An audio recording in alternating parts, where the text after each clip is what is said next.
தருணம் இதுவே அழைக்கிறாரே வல்ல ஆண்டவர் இயேசுவனை வருவாய் தருணம் இதுவே அழைக்கிறாரே வல்ல ஆண்டவர் இயேசுவனை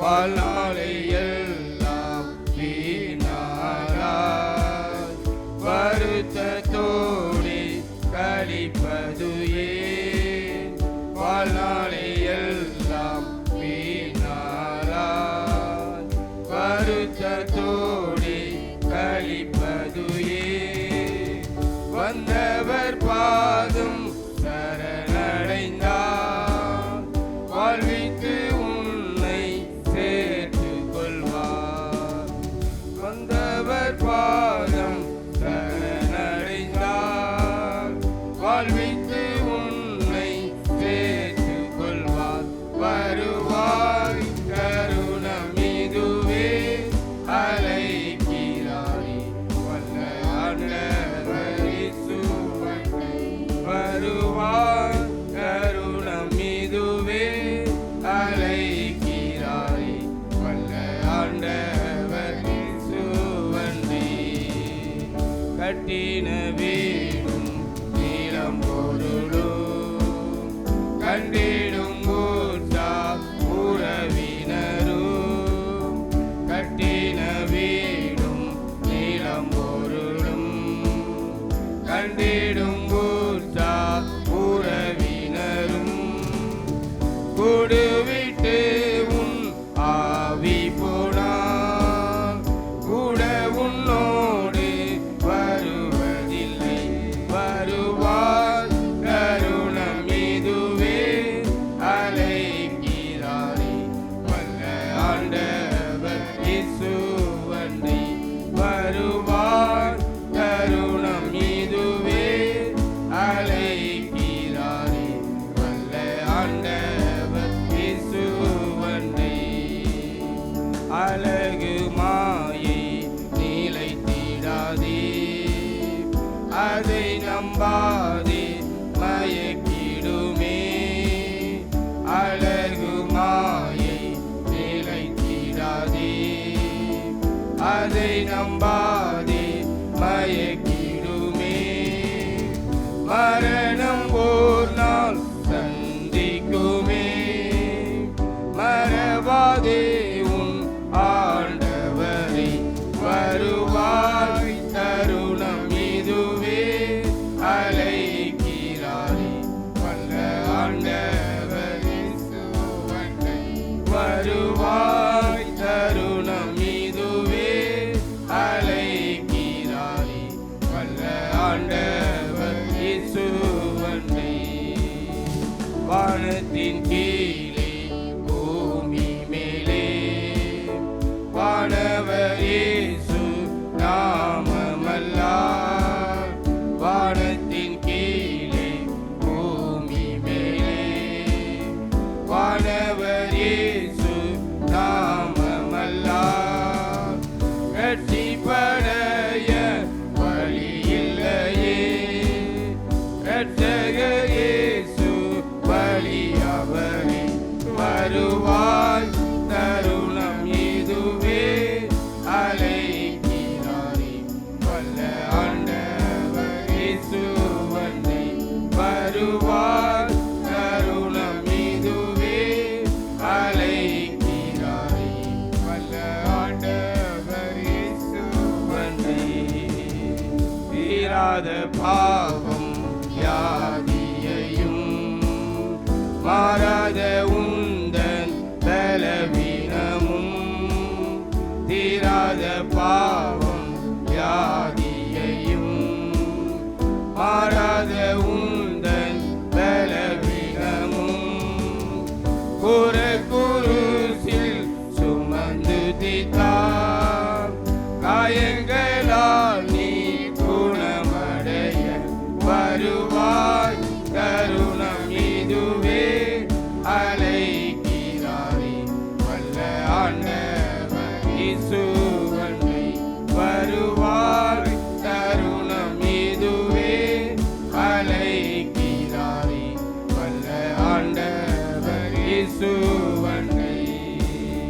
சத்திய வாக்கை நம்பியே வா. நித்திய ஜீவன் உனக்களிப்பார்.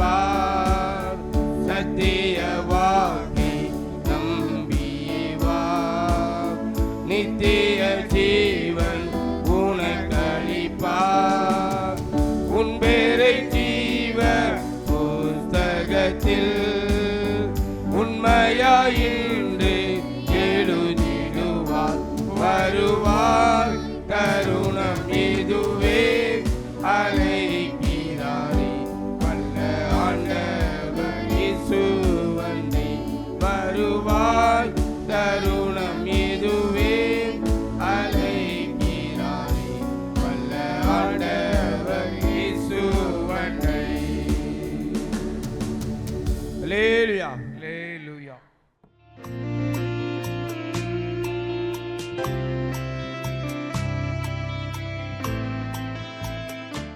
ஆமென். ஹல்லேலூயா ஹல்லேலூயா.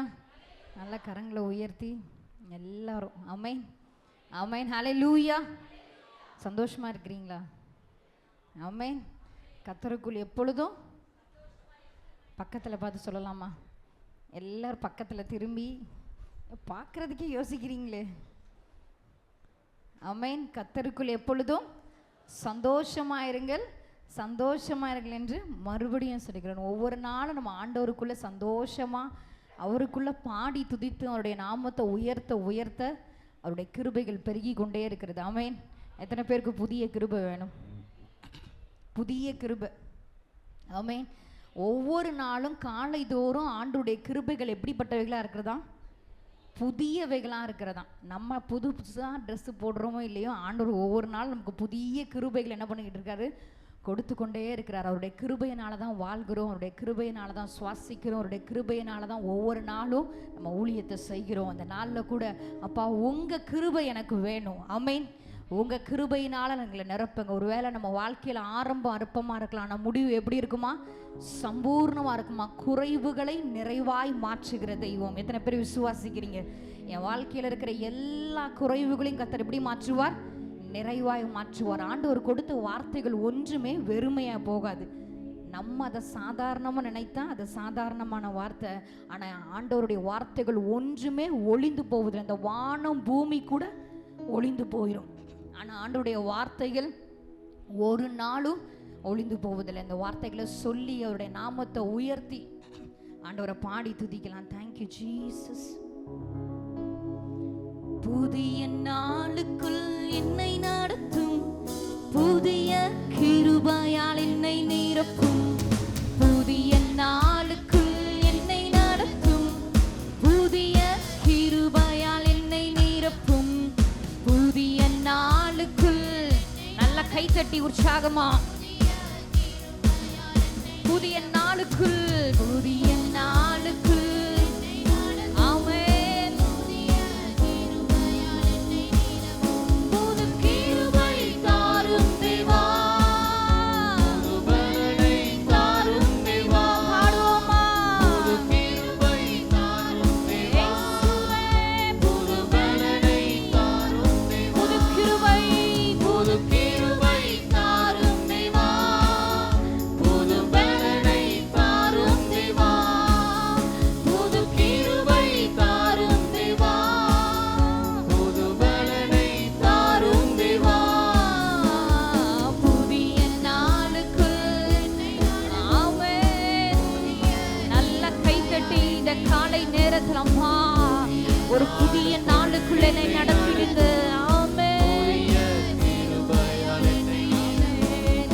ஆரம்பம் அற்பமானாலும் முடிவு சம்பூர்ணமா. ஆரம்பம் அற்பமானாலும் முடிவு சம்பூர்ணமா. குறைவுகள் நிறைவாகட்டும், எல்லா குறைவுகள் நிறைவாகட்டும். என்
புதிய கிருபைப்பா, புதிய பலன் வேணும். ஆமென். புது கிருபை தாரும் தேவா, புது பலனை தாரும் தேவா.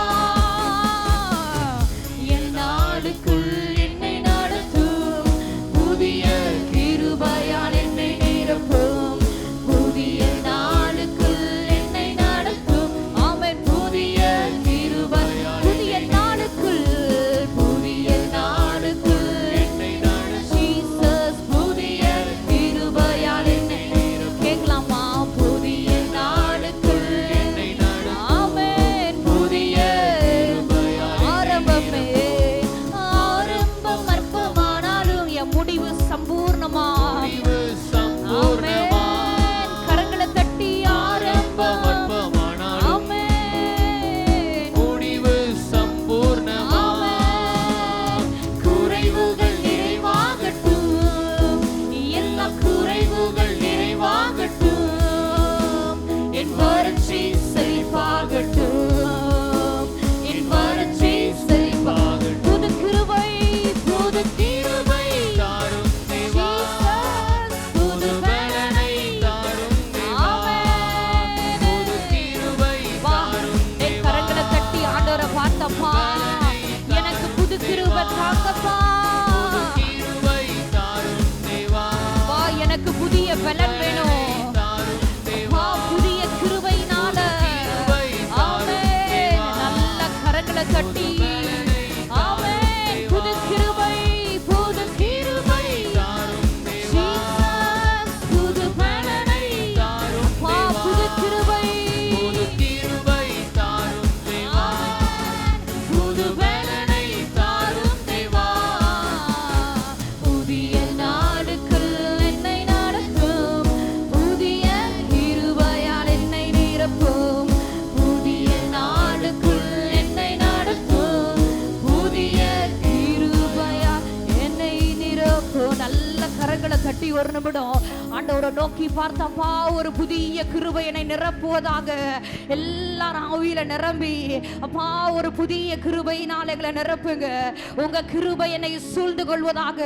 ஆண்டோடைய கிருபை இல்லைன்னா, ஆண்டோடைய பலன் இல்லைன்னா நம்மளால வாழவே முடியாது.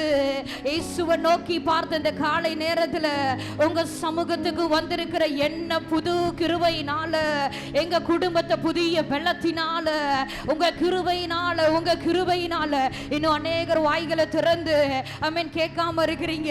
நல்ல கரங்களை தட்டி வாயை திறந்து அப்பாவை நோக்கி பார்த்து, என் கண்ணீருக்கு பதிலாக ஆமென் களிப்பை தருகிற தெய்வம், சாம்பலுக்கு பதிலாக சிங்காரத்தையும், ஒடுங்கின ஆவிக்கு பதிலாக துதி நாடையும் தருகிற தெய்வம். கரங்களை தட்டி பெற்றுக்கொள்வோமா? Thank you Jesus. உங்க கிருபை எங்களை நிரப்புவதாகப்பா, உங்க கிருபை எங்களை நிரப்புவதாக. ஹல்லேலூயா, ஹல்லேலூயா, ஹல்லேலூயா. எத்தனை பேர் சந்தோஷமா இருக்கிறீங்க இப்போ? ஆமென். நிறைய நேரத்தில் ஆலயத்துக்குள்ளே வரும்போது ஏதோ ஒரு சிந்தனை இல்லை, வந்து உட்காந்துட்டு அப்படியே இந்த ஸ்க்ரீனையே இப்போ தான் அந்த பாட்டை முறையாக பார்க்குற மாதிரியே ரொம்ப நேரம் பார்த்துக்கிட்டே இருப்போம். ஆமென். ஆண்டவர் ஆவலோடு எதிர்பார்த்துக்கிட்டு இருப்பார், எப்போ என் மகன் என்னை முழு இருதயத்தோடு துதிக்க தொடங்க போகிறாங்க, துதிக்க ஆரம்பிக்க போகிறாங்கன்னு சொல்லி நல்லா உற்சாகமாக பாடி பாடி கர்த்தரை மகிமைப்படுத்தணும். ஆமென், ஆமென். இன்னொரு பாடலில் கூட சேர்ந்து பாட இருக்கிறோம், முழு இருதயத்தோடு ஆண்டவரை பாடி மகிமைப்படுத்துவோம். உள்ளமெல்லாம் நன்றியினால் நிறைந்தப்பா, எனக்கு அக்கினி மதிலாக இருக்கிறீங்க, எனக்கு ஆறுதல் மழையாக இருக்கிறீங்க. ஆமென். துயர் நீக்கும் மருத்துவர் யாரு? ஆமென். எவ்வளவோ மருத்துவர்கள் இந்த உலகத்தில் இருந்தாலும் நம்ம இருதயத்தில் உள்ள பாரங்களையும் துயரங்களையும் மாற்றுகிறவர் யார்? ஆமென். சத்தமா கரங்களை உயர்த்தி இயேசு. ஆமென். அவர் ஒருவரால் மட்டும்தான் நம்ம இருதயத்தில் இருக்கிற பாரங்களை மாற்ற முடியும். ஆமென். நீங்கள் டாக்டர்கிட்ட போனீங்கன்னா அந்த நேரத்துக்கு தேவையான மாத்திரைகளை தருவாங்க, மருந்துகளை தருவாங்க, ட்ரீட்மெண்ட்டை கொடுப்பாங்க. ஆனால் உள்ளத்தின் பாரங்களை மாற்றுகிறவர் யார்? இயேசு ஒருவர் மட்டும்தான். ஆமென். அவருடைய சமூகத்தில் பரிபூர்ண ஆனந்தம், அவருடைய வலது பாரிசத்தில் நித்திய பேரின்பம் ஒன்று சேர்ந்து பாடி உயர்த்துவோம்.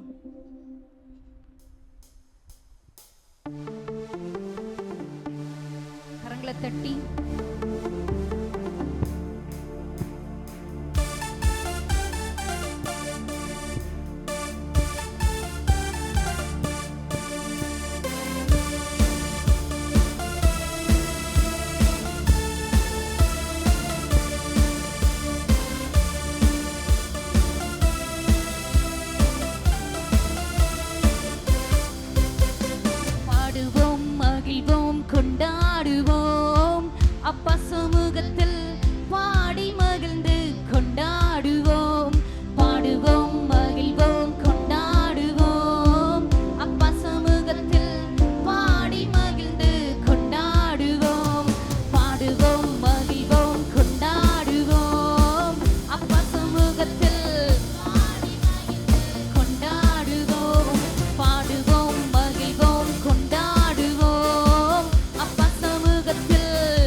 வெளிச்சம் நீரே, இக்கட்டில் துணை நீரே, எனக்கு இருளில் வெளிச்சம் நீரே.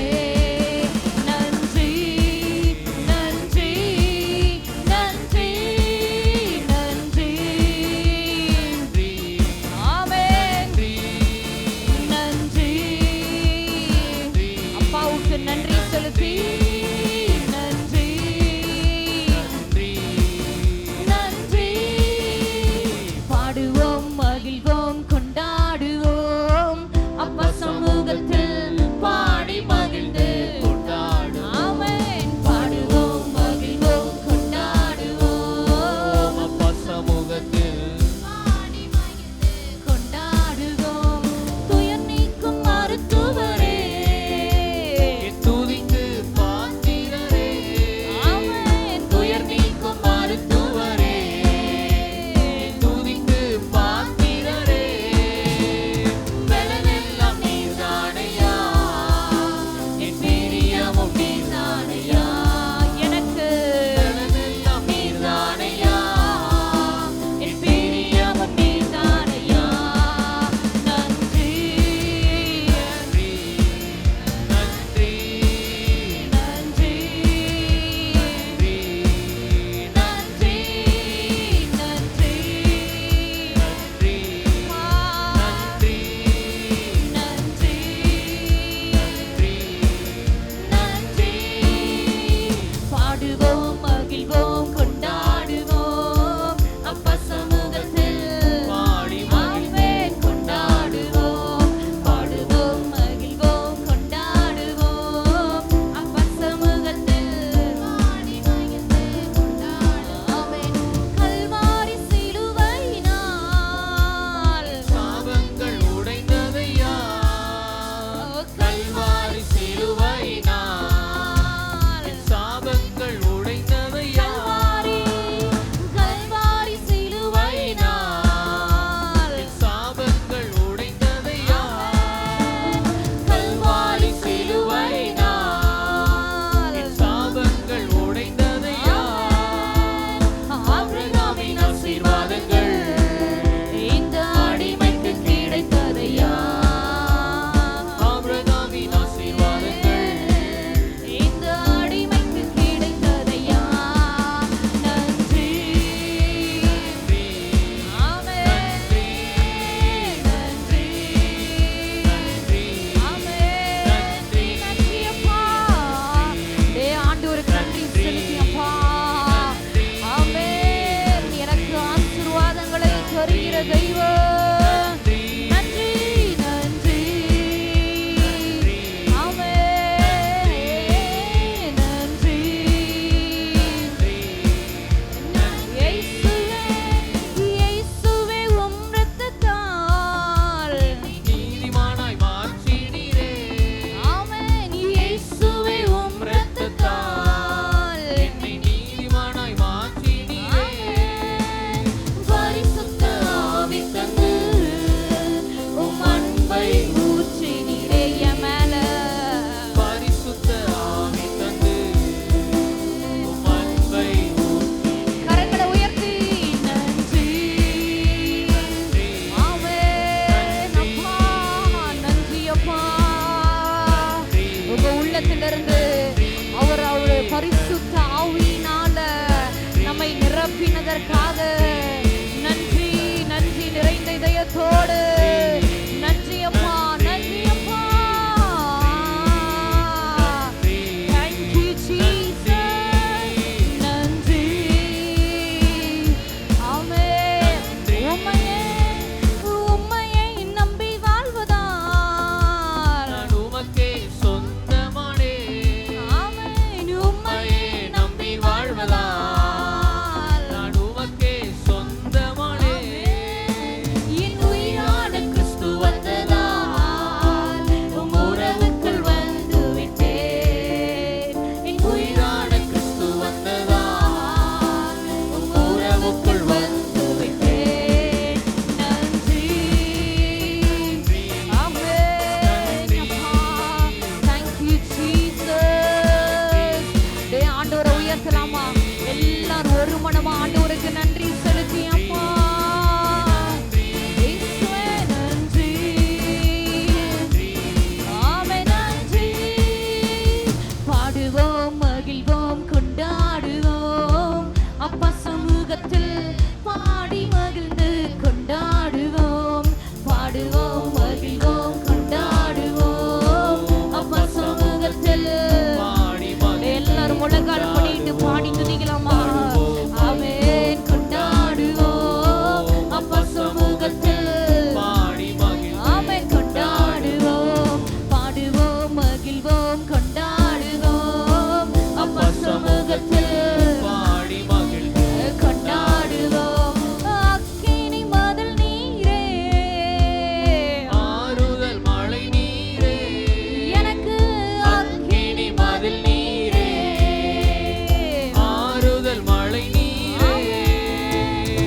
அப்பா. இக்கட்டு துணை நீரே, இருளில் வெளிச்சம் நீரே, இக்கட்டு துணை நீரே, இருளில் வெளிச்சம். பலனெல்லாம் பலனெல்லாம் நீர்தானையா. எத்தனை பேர் சொல்ல முடியும்? அப்பா பலனே பலனெல்லாம் நீர்தானையா. பிரியமும் ஆமென். பலனெல்லாம் பலனெல்லாம் நீர்தானையா. நல்ல கரங்களை தட்டி அப்பா எனக்கு பலன் இயேசு. பலனெல்லாம் நீர்தானையா. ஆமென். என் பிரியமும் ஆபிரகாமின் ஆசீர்வாதங்கள் இந்த அடிமைக்கு கிடைத்ததையா. ஆபிரகாமின் ஆசீர்வாதங்கள் இந்த அடிமைக்கு கிடைத்ததையா.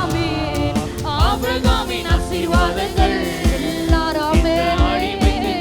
ஆமென், ஆமென். ஆபிரகாமின் ஆசீர்வாதங்கள் இந்த அடிமைக்கு நன்றி, நன்றி. ஆமென். நன்றி, ஆமென். நன்றி. ஆண்டவருக்காகவே நன்றி சொல்லி thank you Lord அப்பா. ஆமென். நன்றி, நன்றி. நன்றி, Jesus. Amen. Thank you Lord. நன்றி. எல்லாரும் ஆமென். வாய்களை திறந்து என் சாபங்களை முறித்து விட்டீங்களே, என் பாவங்களை மன்னித்ததற்காக, என் குற்றங்களை மன்னித்ததற்காக நன்றி. உம்மையை நம்பி வாழ்வதால் உமக்கே சொந்தமானே. உம்மையே நம்பி வாழ்வதால் நான் உமக்கே சொந்தமானே. உம்மையே நம்பி வாழ்வதால் உமக்கே சொந்தமானே. ஆமென். உம்மையே நம்பி வாழ்வதால் நான் உமக்கே சொந்தமானே. என் உயிரான கிறிஸ்து வந்ததால் உம் உறவுக்குள் வந்து விட்டேன். என் உயிரான கிறிஸ்து வந்ததால் உம் உறவுக்குள் வந்து என் உயிரான கிறிஸ்து வந்ததால் உம் உறவுக்குள் வந்து விட்டேன். என் உயிரான கிறிஸ்து வந்ததால் உம் உறவுக்குள் வந்து கரங்களை உயர்த்தி நன்றி. ஆமென். நன்றி, நன்றி. நன்றி, நன்றி, நன்றி, நன்றி, நன்றி,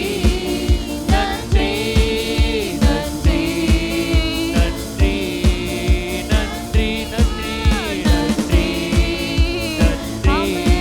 நன்றி, நன்றி, நன்றி, நன்றி, நன்றி, நன்றி, உயிரான கிறிஸ்து அவர் நமக்குள்ளாய் வாசம் பண்ணுகிறவராக இருக்கிறார். நம்மை பலப்படுத்துகிறவராக இருக்கிறார். இந்த வேளையிலே அந்த தேவனுக்கு நன்றி செலுத்துவோம். நன்றி, நன்றி, நன்றி, நன்றி, நன்றி, நன்றி, நன்றி, நன்றி, நன்றி, நன்றி, நன்றி, நன்றி, நன்றி, நன்றி ஆவியானவரே. அப்பா எங்களை பலப்படுத்துகிறதற்காய் நன்றி. அப்பா இந்த காலை வேளையிலே அப்பா எங்க மத்தியில் அசைவாடுகிறதற்காய் நன்றி. அப்பா எங்களை நிரப்புகிறதற்காய் நன்றி ஆவியானவரே. அப்பா ஆபிரகாமின் ஆசீர்வாதத்தை நாங்கள் பெற்றுக்கொள்ள கிருபை செய்திருக்கிறீரே, நன்றி அப்பா. ஆண்டவரே எங்களுக்கு ஆறுதல் நீங்க ஆண்டவரே, எங்க தேறுதல் நீங்க ஆண்டவரே. அப்பா எங்களுக்கு துணையா இருக்கிறவர் நீங்க ஆண்டவரே. உமக்கே நன்றி, நன்றி, நன்றி, நன்றி. உள்ளத்தின் ஆழத்திலிருந்து அந்த தேவாதி தேவனுக்கு நன்றி செலுத்துவோம். நன்றி, நன்றி, நன்றி, நன்றி. ஹல்லேலூயா, ஹல்லேலூயா, ஹல்லேலூயா. ஹalleluya. நன்றி அப்பா, நன்றி தகப்பனே, நன்றி இயேசு ராஜா. ஹalleluya, ஹalleluya, ஹalleluya. நீர் எங்க வாழ்க்கையிலே நல்லவராய் இருக்கிறதற்காய் நன்றி, நன்றி, நன்றி அப்பா. எங்க வாழ்க்கையிலே அதிசயங்களை செய்கிறதற்காய் நன்றி தகப்பனே. சேரக்கூடாத ஒளியிலே வாசம் பண்ணுகிற எங்கள் தேவாதி தேவனே, ஹalleluya. உம்மை நாங்கள் உயர்த்துகிறோம், உம்மை நாங்கள் உயர்த்துகிறோம்ப்பா. ஹalleluya. அவர் யெகோவா ராஃபா, அவர் நமக்கு சுகம் தருகிறவராக இருக்கிறார். அவர் சொல்லுகிறார், நானே உங்கள் பரிகாரியான கர்த்தர். அவர் சொல்லுகிறார், என்னுடைய தழும்புகளாலே நீங்கள் குணமானீர்கள். அவர் யெகோவா ராஃபாவாக இருந்து இந்த காலை வேளை நமக்கு சுகத்தை தருகிறவராக இருக்கிறார். எல்லா பலவீனங்களையும் மாற்றுகிறவராக இருக்கிறார். இருக்கிற இடங்களில் நாம் எல்லாரும் எழும்பி நின்று அவரை பார்த்து, ஆண்டவரே அப்பா, எங்களுக்கு நீர் சுகத்தை தருகிறதற்காய் நன்றி தகப்படே. அப்பா, எங்களை நீர் பலப்படுத்துகிறதற்காய் நன்றி ஆண்டவரே. அப்பா, பலவீனன் தன்னை பலவான் என்று சொல்வானாக, சுகவீனன் தன்னை சுகவான் என்று சொல்வானாக. ஆண்டவரே, எங்க நாங்கள் வாசிக்கிறோமே ஆண்டவரே, இந்த காலை வேளையில யெகோவா ராஃபா நீர் ஒவ்வொருவரையும் பலப்படுத்துவீராக ஆண்டவரே. எல்லா வியாதிகளை கர்த்தர் மாற்றி போட்டு அருளுவீராக ஆண்டவரே. பலவீனங்களை நீர் ஏற்றுக்கொண்டீர் ஆண்டவரே. எங்க நோய்களை நீர் சுமந்து கொண்டீர் ஆண்டவரே. அப்பா, எங்க அக்கிரமங்களை எல்லாம் ஆண்டவரே நீர் மன்னித்தீங்க ஆண்டவரே. எங்க நோய்களை எல்லாம் குணமாக்கி இருக்கிறீங்க ஆண்டவரே. என்னுடைய தழும்புகளால் குணமானீர்கள் நீர் சொல்லீரே ஆண்டவரே. அப்பா, இந்த காலை வேளையில ஒவ்வொருவரையும் பலப்படுத்துவீராக ராஜா. ஹல்லேலூயா, ஹல்லேலூயா, ஹல்லேலூயா. ஒருவரா பெரிய அதிசயம் செய்பவர் நீர்தானே இயேசையா.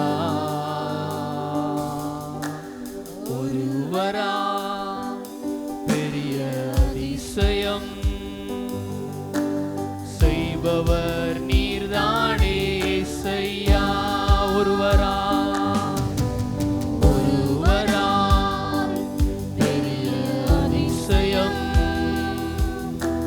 செய்பவர் நீர்தானே இயேசையா. ஒருவரா பெரிய அதிசயம் செய்பவர் நீர்தானே இயேசையா. கரங்களை உயர்த்தி, இந்த நாளில் செய்யுமே, இறங்கி வந்து செய்யுமே. இந்த நாளில் செய்யுமே, இறங்கி வந்து இந்த நாளில் செய்யுமே. இந்த நாளில் செய்யுமே, இறங்கி வந்து செய்யுமே. இந்த நாளில் செய்யுமே, இறங்கி வந்து செய்யுமே. ஒரு அற்புதம் நாங்கள் காண செய்யுமே ஆண்டவரே. ஒரு அற்புதம் நாங்கள் காண செய்யுமே. ஹல்லேலூயா, ஹல்லேலூயா, ஹல்லேலூயா, ஹல்லேலூயா, ஹல்லேலூயா, ஹல்லேலூயா. ஒருவராய் அற்புதங்களை செய்கிற தேவன் நமத்திலே அசைவாடி கொண்டிருக்கிறார். ஹல்லேலூயா. அவர் அதிசயங்களை செய்கிறவராக இருக்கிறார். விசுவாசத்தோடு, ஆண்டவரே என்னை நீங்க பலப்படுத்துங்கப்பா, என்னை நீங்க சுகப்படுத்துவீராக ஆண்டவரே. என்னை நீங்க கேட்கும் பொழுது இந்த காலை வேளையில் நம்முடைய சரீரத்தை பலப்படுத்துகிற வல்லமை ஒவ்வொருவர் மேல் இறங்குகிறதாக இருக்கிறது. அவர் நம்மை பலப்படுத்துகிறவராக இருக்கிறார். ஹல்லேலூயா. தழும்புகளா சுகமாக்குவே என்றவர் நீர்தானே இயேசையா. தழும்புகளா சுகமாக்குவே என்றவர் நீர்தானே இயேசையா. தழும்புகளா, தழும்புகளா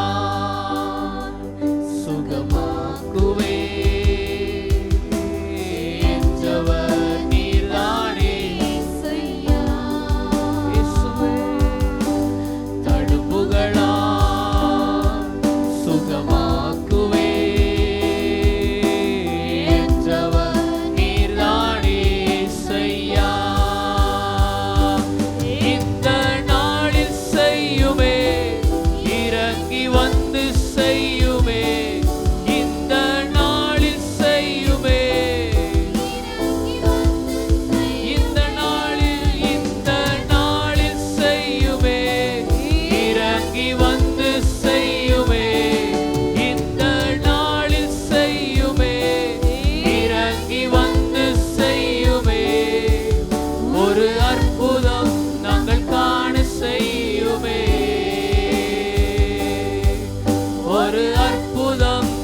அற்புதங்களை செய்தருளுவீராக ஆண்டவரே.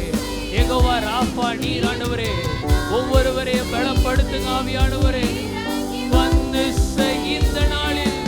இந்த நாளில் செய்யுமே, இறங்கி வந்து செய்யுமே, இந்த நாளில் செய்யுமே, இறங்கி வந்து செய்யுமே, ஒரு அற்புதம் நாங்கள் காண செய்யுமே,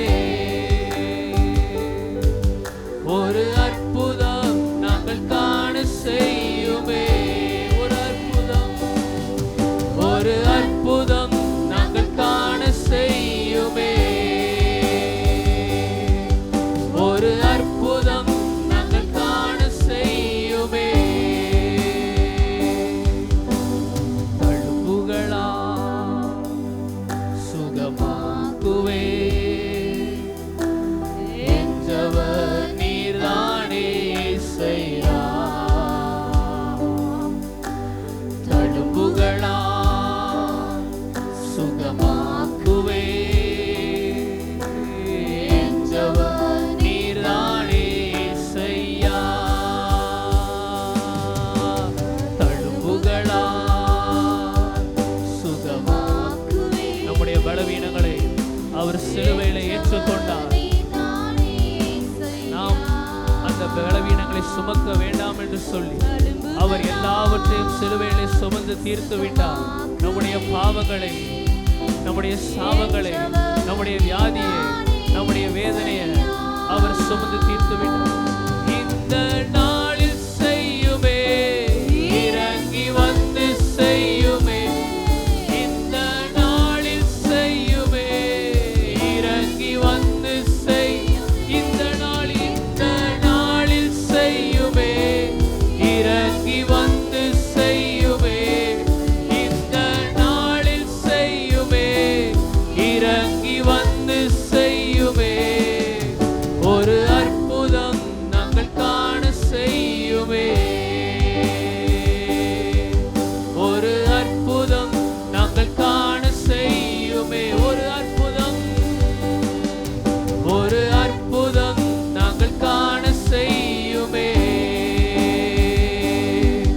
ஒரு அற்புதம் நாங்கள் காண செய்யுமே. கரங்களை உயர்த்தி அல்லேலூயா, அல்லேலூயா, அல்லேலூயா, அல்லேலூயா, அல்லேலூயா, அல்லேலூயா, அல்லேலூயா, அல்லேலூயா.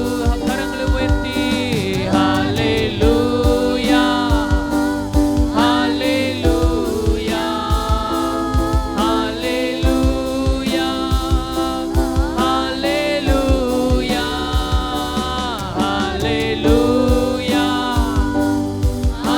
அல்லேலூயா, அல்லேலூயா, அல்லேலூயா. அவர் நம்முடைய நோய்களை சுமந்து தீர்த்தார். அவர் நம்முடைய பரிகாரியாக இருக்கிறார். அவருடைய தழும்புகளால் நாம் குணமாக்குகிறோம். என்னுடைய வார்த்தையை அனுப்பி உங்களை குணமாக்குவேன் என்று சொல்லுகிறார். அவரை பார்த்து சொல்லுவோம், ஆண்டவரே நீரே எங்கள் பரிகாரி அப்பா, நீரே எங்களை பலப்படுத்துகிறவர் ஆண்டவரே. எல்லா வியாதிகளை நீக்குகிற ஒருவர் மருத்துவர், பரம வைத்தியர் நீர் ஒருவர் மாத்திரமே ஆண்டவரே. அவரை பார்த்து சொல்லுவோமா? ஹalleluya. இந்த நாளில் செய்யுமே, இறங்கி வந்து செய்யுமே, இந்த நாளில் செய்யுமே, இறங்கி வந்து செய்யுமே, இந்த நாளில் செய்யுமே, இறங்கி வந்து செய்யுமே, ஒரு அற்புதம் நாங்கள் காண செய்யுமே, ஒரு அற்புதம் நாங்கள் காண செய்யுமே. நீரே எந்தன் நோய்களெல்லாம்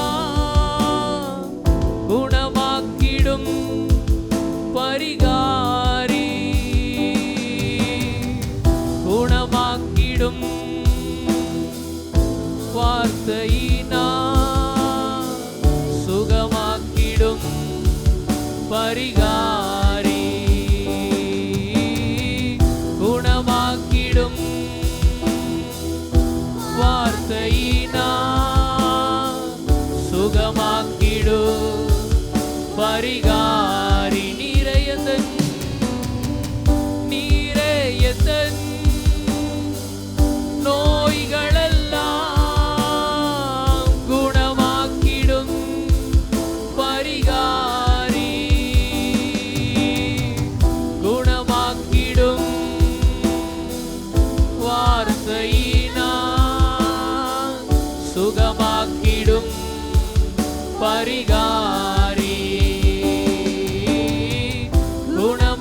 கிறிஸ்து நீங்க ஆண்டவரே, பரிகாரியான தேவன் நீங்க ஆண்டவரே, எங்களை சுகப்படுத்துகிறதற்காய் நன்றி ஆண்டவரே. ஹல்லேலூயா, ஹல்லேலூயா, ஹல்லேலூயா, ஹல்லேலூயா. உமக்கே எங்கள் ஆராதனை, உமக்கே எங்கள் ஆராதனை, உமக்கே உமக்கே எங்கள் ஆராதனை, உமக்கே எங்கள் ஆராதனை. வல்லமையும் வல்லமையும் பலனும் ஞானமும் ஐஸ்வர்யமும் மகிமையும் ஸ்தோத்திரமும் உமக்கே உரியதே. வல்லமையும் பலனும் ஞானமும் ஐஸ்வர்யமும் மகிமையும் ஸ்தோத்திரமும் உமக்கே உரிய. வல்லமையும் வல்லமையும் பலனும் ஞானமும் ஐஸ்வர்யமும் மகிமையும் ஸ்தோத்திரமும் உமக்கே உரிய. வல்லமையும் வல்லமையும் பலனும் ஞானமும் ஐஸ்வர்யமும் மகிமையும் ஸ்தோத்திரமும் உமக்கே உரிய. கரங்களை உயர்த்தி இயேசுவே, இயேசுவே, ஆட்டுக்குட்டியானவரே, எங்கள் இயேசுவே, இயேசுவே, எல்லா மகிமைக்கு பாத்திரரே. எங்கள் இயேசுவே,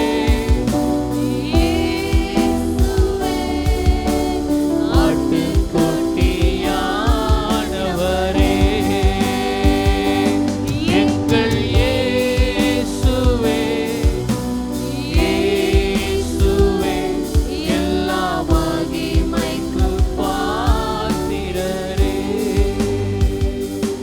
எங்கள் இயேசுவே, இயேசுவே,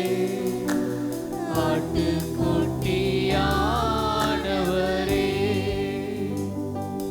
எங்கள் இயேசுவே, இயேசுவே, எல்லா மகிமைக்கும் பாத்திரரே. கரங்களை உயர்த்தி இயேசுவே, இயேசுவே, ஆட்டுக்குட்டியானவரே, எங்கள் இயேசுவே, இயேசுவே, எல்லா மகிமைக்கும் பாத்திரரே. ஒரு விஷயம் நீங்க மாத்திரம் சொல்லுங்க. எங்கள் இயேசுவே,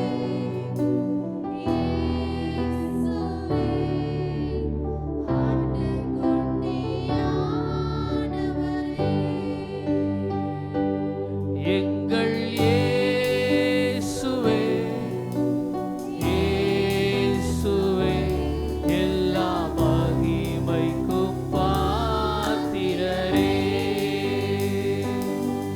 உமக்கே எங்கள் ஆராதனை, உமக்கே எங்கள் ஆராதனை. இயேசுவே, உமக்கே எங்கள் ஆராதனை, உமக்கே எங்கள் ஆராதனை. நமக்கு சுகம் தருகிற யெகோவா ராஃபாவுக்கு கரங்களை தட்டி நன்றி செலுத்துவோம். ஹல்லேலூயா, ஹல்லேலூயா. எல்லா கனத்திற்கும் மகிமைக்கும் பாத்திரரே அப்பா. நீர் எங்களுக்காக சிலுவையிலே யாவற்றையும் சுமந்து தீர்த்ததற்காய் நன்றி தகப்பனே. எங்களுடைய அக்கிரமங்களை, எங்களுடைய பலவீனங்களை, எங்களுடைய வியாதிய, எங்களுடைய வேதனைகளை நீர் சுமந்ததற்காய் நன்றி தகப்பனே. அப்பா, இனி நாங்க சுமக்க தேவையில்லைன்னு நீ சொன்னீரே அப்பா. எங்க பாரங்களை உம்மீது நாங்க வைத்து விட்டோம் ஆண்டவரே. அப்பா, எங்களுக்கு சுகம் தந்ததற்காய் நன்றி அப்பா. எங்களை பலமுள்ளவர்களாய் மாற்றினதற்காய் நன்றி அப்பா. எங்களை சுகமுள்ளவர்களாய் மாற்றினதற்காய் நன்றி தகப்படே. நன்றி இயேசு ராஜா, நன்றி தகப்படே, நன்றி தகப்படே, நன்றி இயேசு ராஜா.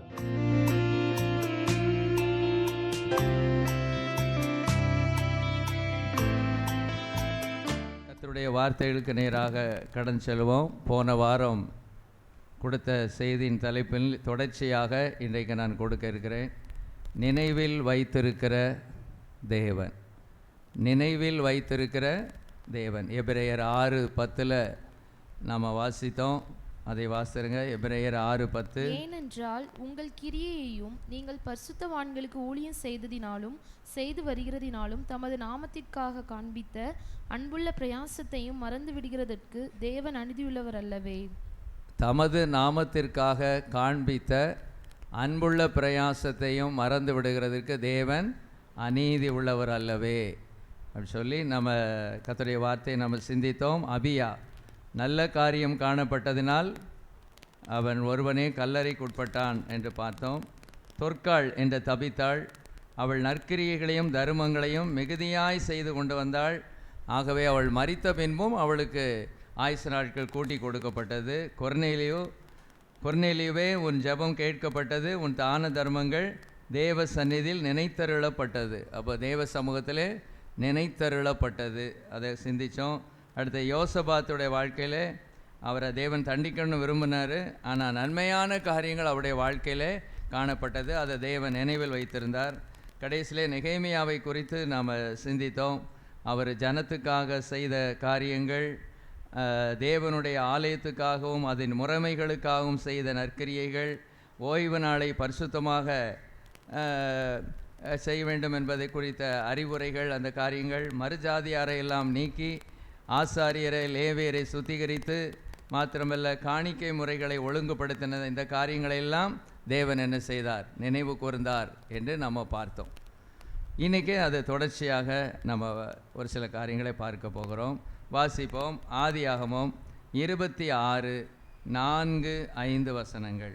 ஆதியாகமம் 26:4-5 ஆபிரகாம் என் சொல்லுக்கு கீழ்ப்படிந்து என் விதிகளையும் என் கற்பனைகளையும் என் நியமங்களையும் என் பிரமாணங்களையும் கை கொண்டபடியினால் நான் உன் சந்ததியை வானத்தின் நட்சத்திரங்களைப் போல பெருக பண்ணி உன் சந்ததிக்கு இந்த தேசங்கள் யாவையும் தருவேன். உன் சந்ததிக்குள் பூமியில் உள்ள சகல ஜாதிகளும் ஆசீர்வதிக்கப்படும் என்றார். சரி, ஆபிரகாம் என் சொல்லுக்கு கீழ்ப்படிந்தபடியினால், ஆபிரகாம் என் சொல்லுக்கு கீழ்ப்படிந்து என் விதிகளையும் என் கற்பனைகளையும் என் நியமங்களையும் என் பிரமாணங்களையும் கை கொண்டபடியினால். இதை யார் நினைவில் வச்சிருக்கிறா? தேவன். ஹல்லேலூயா, ஸ்தோத்திரம். நம்முடைய கீழ்ப்படிதலை தேவன் எங்கே வச்சிருக்கிறாரு? நினைவில் வைத்திருக்கிறார். இது ரொம்ப முக்கியமானது. ஆகவே என்ன செய்வேங்கிறாரு? நான் உன் சந்ததியை யார்கிட்ட சொல்கிறாரு? ஈசா கிடத்தில் ஆண்டவர் சொல்கிறாரு, நான் உன் சந்ததியை வானத்தின் நட்சத்திரங்களைப் போல பெருக பண்ணி உன் சந்ததிக்கு இந்த தேசங்கள் யாவையும் தருவேன். உன் சந்ததிக்குள் பூமியில் உள்ள சகல ஜாதிகளும் ஆசீர்வதிக்கப்படும் என்றார். அப்போ நம்முடைய கீழ்ப்படிதலை தேவன் நினைவில் வைத்திருக்கிறார். இப்போ நம்ம என்ன பார்க்க போகிறோம் அப்படின்னா, ஆபிரகாமுடைய கீழ்ப்படிதலை கொஞ்சம் நம்ம பார்க்க போகிறோம். ஸ்தோத்திரம். ஆதியாகமம் 12:1. கர்த்தர் ஆபிரகாமை நோக்கி, நீ உன் தேசத்தையும் உன் இனத்தையும் உன் தகப்பனுடைய வீட்டையும் விட்டு புறப்பட்டு நான் உனக்கு காண்பிக்கும் தேசத்துக்கு போ. சரி, கர்த்தர் ஆபிரகாமை நோக்கி, நீ உன் தேசத்தையும் உன் இனத்தையும் உன் தகப்பனுடைய வீட்டையும் விட்டு புறப்பட்டு நான் உனக்கு காண்பிக்கும் தேசத்துக்கு போ அப்படின்னு சொல்கிறாரு. இது எவ்வளோ கடினமான ஒரு காரியம் அப்படிங்கிறது நம்ம அதெல்லாம் ரொம்ப சிந்திக்கிறது இல்லை. நம்ம அதை அப்படிலாம் வாசித்துட்டு அப்படியே நம்ம என்ன செஞ்சிடறோம், போயிடுறோம். ஆபிரகாம் கீழ்ப்படிஞ்சார் அப்படின்னு சொல்லுகிறோம். அப்படி இல்லை. அவர் ஒரு நல்ல செழிப்பான ஒரு இடத்துல வாழ்ந்து கொண்டு இருக்கிறார். யூப்ரட்டிஸ் டைகிரிஸுங்கிற அந்த இதுக்கு பக்கத்தில் அவர் செழிப்பாக என்ன செஞ்சுக்கிட்டு இருக்காரு, வாழ்ந்துக்கிட்டு இருக்காரு. அவர் ஏழையாக இல்லை. அப்போதுமே அவருக்கு நல்ல ஆடு மாடுகள் எல்லாமே என்ன செஞ்சது இருந்துச்சு. அப்போ ஒரு செழிப்பான இடத்துல இருந்து தேவன் எங்கே போக சொல்கிறாரு? கானானுக்கு போக சொல்கிறாரு. கானான் எப்படி இருக்கும்னு அவருக்கு தெரியாது. அப்போ கானான்னு அவர் சொல்லலை. அவர் என்ன தான் சொல்கிறாரு? நான் உனக்கும் காண்பிக்கும் தேசத்துக்கு போய்கிட்டே இருக்கும்போது அவர் காண்பிப்பார். எவ்வளோ கடினம் பார்த்தீங்களா? தூத்துக்குடிக்கு போ அப்படின்னு சொல்லலை, திருநெல்வேலிக்கு போன்னு சொல்லலை, நாகர்கோயிலுக்கு போன்னு சொல்லலை. இப்போ இன்றைக்கெல்லாம் சில ஊழியக்காரர்களை கர்த்தர் அப்படிலாம் என்ன செஞ்சுருக்கிறாரு, சொல்லியிருக்கிறாரு. உங்கள் செய்தியை கேட்டிருக்கிறேன். ஒரு பாஸ்டர் சுந்தரம் ஐயான்னு நினைக்கிறேன், அவர் கோவையில் கர்த்தருடைய ஊழியத்தை செய்து கொண்டு இருந்திருக்கிறாரு. இன்னொரு ஊழியக்காரர் சென்னையில் ஊழியம் செஞ்சுக்கிட்டு இருக்கிறாரு. 2 பேரும் ஒரு பஸ் ஸ்டாண்டில் மீட் பண்ணுறாங்க. நீங்கள் எங்கே போகிறீங்கன்னா, நான் கோவையிலேருந்து எங்கே போகிறேன், சென்னைக்கு போகிறேன். அவர் சொல்கிறாரு, நான் சென்னையிலேருந்து எங்கே போகிறேன், கோவைக்கு போகிறேன். கர்த்தர் என்னை அங்கே போக சொல்லியிருக்கிறாரு. இது ஒரு ஆச்சரியமான ஒரு காரியம். யார் எங்கே ஊழியம் செய்யணும்னு தீர்மானிக்கிறது யார் தெரியுமா? தேவனாகிய கர்த்தர். இது ரொம்ப முக்கியமான ஒரு காரியம். இந்த இடத்துல இவர் என்ன செய்கிறாருன்னா, நான் காண்பிக்கும் தேசத்துக்கு போன்னு தான் சொல்கிறாரு ஒழிய கோவைக்கு போ, சென்னைக்கு போ அப்படிலாம் ஒன்றும் சொல்லலை. இப்போ இவர் பேசாமல் புறப்பட்டு போய்கிட்டே இருக்க வேண்டியதுதான். போகிற வழியில் அவர் என்ன செய்வார், அந்த காரியத்தை என்ன செய்வார், சொல்லுவார். சரி, 4ஆம் வசனம். கர்த்தர் ஆபிரகாமுக்கு சொன்னபடியே அவன் புறப்பட்டு போனான், லோத்தும் அவனோடு கூட போனான். ஆபிராம் ஆரானை விட்டு புறப்பட்ட போது 75 வயதாயிருந்தான். ஆபிராம் தன் மனைவியாகிய சாராயையும் தன் சகோதரனுடைய குமாரனாகிய லோத்தையும் தாங்கள் சம்பாதித்திருந்த தாங்கள் சம்பாத்தியத்தை எல்லாவற்றையும் ஆரானிலே சவதரித்த ஜனங்களையும் கூட்டிக் கொண்டு அவர்கள் கானான் தேசத்துக்கு புறப்பட்டு போய் கானான் தேசத்தில் சேர்ந்தார்கள். அப்போ இவர் ஒரு ஏழை மனுஷன் இல்லை, ஒரு பணக்காரன், ஒரு நல்ல ஒரு சீமான் தான். ஸ்தோத்திரம். ஆனாலும் அவர் கர்த்தர் சொன்னாரன்னு சொல்லி உடனே என்ன செஞ்சார், கீழ்ப்படிஞ்சார். ரொம்ப கடினம். ஸ்தோத்திரம். ஆனால் அவர் என்ன செஞ்சார், கீழ்ப்படிந்தார். ஹல்லேலூயா. அறியாத தேசத்துக்கு அவர் புறப்பட்டு சென்றார். சரி, ஆதியாகமம் 15:7 இருந்து வாசிங்க. ஆதியாகமம் 15:7 இருந்து. பின்னும் அவர் அவனை நோக்கி, இந்த தேசத்தை உனக்கு சுதந்திரமாக கொடுக்கும் பொருட்டு உன்னை ஊர் என்கிற கல்தேயருடைய பட்டணத்திலிருந்து அழைத்து வந்த கர்த்தர் நானே என்றார். அதற்கு அவன், கர்த்தராகிய ஆண்டவரே, நான் அதை சுதந்திரித்துக் கொள்வேன் என்று எதினால் அறிவேன் என்றான். அதற்கு அவர், 3 வயது கிடாரியையும் 3 வயது வெள்ளாட்டையும் 3 வயது ஆட்டுக்கடாவையும் ஒரு காட்டுப்புறாவையும் ஒரு புறா குஞ்சையும் என்னிடத்தில் கொண்டு வா என்றார். அவன் அவைகள் எல்லாவற்றையும் அவரிடத்தில் கொண்டு வந்தான். கர்த்தர் பலி பொருட்களை கொண்டு வர சொல்லுகிறார். ஸ்தோத்திரம். பொதுவாக பார்த்தீங்கன்னா ஆபிரகாம் அவரே என்ன செய்வார், பலி செலுத்திக்கிட்டே இருப்பார். நீங்கள் பார்க்கலாம், முதல்ல இருந்தே நீங்கள் பார்க்கலாம். ஆண்டவர் சொல்லியில் 7ஆம் வசனத்தில் கூட 12:7 கூட கர்த்தர் ஆபிரகாமுக்கு தரிசனமாகி உன் சந்ததிக்கு இந்த தேசத்தை கொடுப்பேன் என்றார். அப்பொழுது அவன் தனக்கு தரிசனமான கர்த்தருக்கு அங்கே ஒரு பலிபீடத்தை கட்டினான். நீங்கள் பார்த்தீங்கன்னா அவர் எங்கெல்லாம் போகிறாரோ அங்கெல்லாம் அவர் என்ன செய்வார், பலிபீடத்தை அவரே என்ன செய்வார், கட்டுவார். இப்போ ஆண்டவர் என்ன சொல்கிறாரு, பலி பொருட்களை கொண்டு பலி செலுத்தும்படியாக சொல்கிறாரு. உடனே அதுக்கு என்ன செஞ்சார், கீழ்ப்படிஞ்சார். நீங்கள் படித்து பார்த்தீங்கன்னா அவர் கீழ்ப்படிஞ்சுக்கிட்டே தான் இருந்தார். அவர் ஆபிரகாம் என்றாலே அவருக்கு நம்ம என்ன சொல்லலாம்னா கீழ்ப்படிதல்னு தான் சொல்லலாம். அந்த மாதிரி இருந்துச்சு. யோசேப்புன்னு சொன்னால் என்ன சொல்லலாம், பரிசுத்தம்னு சொல்லலாம். ஆபிரகாம்னா என்ன சொல்லலாம், ஆராதனை வீரர்னு சொல்லலாம். மோசேன்னா என்ன சொல்லலாம், உண்மை உள்ளவன் அல்லது சாந்த குணம் உள்ளவன். சிலருக்கு சில இந்த மாதிரி நம்ம கேரக்டரை அவங்க பக்கத்திலே போட்டுக்கிடலாம். ஆபிரகாம்னு எடுத்துக்கிட்டாலே அவருக்குடைய காரியம் என்னென்னா கீழ்ப்படிதல். ஸ்தோத்திரம். கீழ்ப்படிதல் ரொம்ப முக்கியமான ஒரு காரியம். அடுத்தது பாருங்க, ஆதியாகமம் 16:9 வாசிங்க. ஆதியாகமம் 16:9. கர்த்தருடைய தூதனானவர், நீ உன் நாச்சியார் அண்டைக்கு திரும்பி போய் அவள் கையின் கீழ் அடங்கி இரு என்றார். பின்னும் கர்த்தருடைய தூதனானவர் அவளை 15 ஆகார் ஆபிராமுக்கு ஒரு குமாரனை பெற்றாள். ஆபிராம் ஆகார் பெற்ற தன் குமாரனுக்கு இஸ்மவேல் என்று பெயரிட்டான். சரி, இப்போ பாருங்க, இது ஒரு தெரிஞ்ச சம்பவம் தான், நம்ம அடிக்கடி சிந்திக்கிறோம். ஆகாருக்கும் சாராளுக்கும் என்ன வந்துருச்சு, ஒரு சின்ன பிரச்சனை என்ன செஞ்சிருச்சு, வந்துருச்சு. தான் கர்ப்பவதியானதை நினச்சி தன்னுடைய நாச்சியாரை, தன்னுடைய எஜமாட்டியை அற்பமாக அவள் என்ன செய்கிறா என்றா. இந்த பிரச்சனை யார்கிட்ட சொல்லப்படுது, ஆபிரகாம்கிட்ட சொல்லப்படுது. உன்னை ஆபிரகாம் சொல்கிறாரு, உன் கை கீழே தானே இருக்கிறா, நீ எப்படி வேணாலும் நடத்துன்னு சொன்ன உடனே இவ கடினமாக நடத்தினா ஓடி போயிட்டா. இப்போ ஓடி போன இடத்துல ஆண்டவர் சொல்கிறாரு தேவதூதன் மூலமாக, நீ திருப்பி எங்கே போயிரு, ஆபிரகாம்கிட்ட போயிருன்னு. ஸ்தோத்திரம். இப்போ இந்த சூழ்நிலையில் இந்த ஆபிரகாம் என்ன செஞ்சுருப்பார்? ஆபிரகாமும் சாராளும் என்ன செஞ்சுருப்பாங்க? என்ன நடந்ததுமான்னு கேட்டிருப்பாங்களா? கேட்டிருக்க மாட்டாங்களா? கேட்டிருப்பாங்க. என்னம்மா உனக்கு நடந்தது? இப்படி நான் போனேன், தேவதூதன் என்னோடு பேசினார், திரும்பவுமாக உங்கள்கிட்டயே தான் வர சொன்னார் அப்படின்னு சொன்ன உடனே ஆபிரகாம் என்ன செய்தார்? ஏற்றுக்கொண்டார். ஹல்லேலூயா. சாராளும் அதுக்கு என்ன செஞ்சுருக்காங்க? ஏற்றுக்கொண்டிருக்காங்க. இல்லை, நான் செஞ்சது தான், நீ பண்ணின அநியாயத்துக்கு, நீ என்னை கிண்டல் பண்ணதுக்கு இனிமேல் நான் உன்னை என்ன செய்ய முடியாது, சேர்த்து கொள்ள முடியாது, போயிட்டு வா அப்படின்னு சொல்லாமல், தேவதூதன் சொல்லிட்டானே, தேவன் சொல்லிட்டாரேங்கிற ஒரே வார்த்தைக்காக துரத்தி விடப்பட்ட அல்லது இன்டைரக்டாக துரத்தி விடப்பட்ட அந்த ஆகார திரும்பவுமாக என்ன செய்தால்? ஏற்றுக்கொண்டாங்க. ஹல்லேலூயா, ஸ்தோத்திரம். இதெல்லாம் என்னென்னா கீழ்ப்படிதல் தான், அவருடைய கீழ்ப்படிதல். ஆதியாகமம் 17:9 வாசிங்க. ஆதியாகமம் 17. தேவன் ஆபிரகாமை நோக்கி, இப்பொழுது நீயும் உனக்கு பின் தலைமுறை தலைமுறையாக வரும் உன் சந்ததியும் என் உடன்படிக்கையை கைக்கொள்ளுங்கள். எனக்கும் உங்களுக்கும் உனக்கு பின்வரும் உன் சந்ததிக்கும் நடுவே உண்டாகிறதும் நீங்கள் கைக்கொள்ள வேண்டியதுமான என் உடன்படிக்கை என்னவென்றால், உங்களுக்குள் பிறக்கும் சகல ஆண் பிள்ளைகளும் விருத்த சேதனம் பண்ணப்பட வேண்டும். சரி, போதும், அவ்வளோ போதும். விருத்த சேதனம் பண்ணணும்னு புதுசாக சொல்கிறாரு. இது வரைக்கும் விருத்த சேதனா என்னன்னு அவங்களுக்கு என்ன செய்யாது, தெரியாது.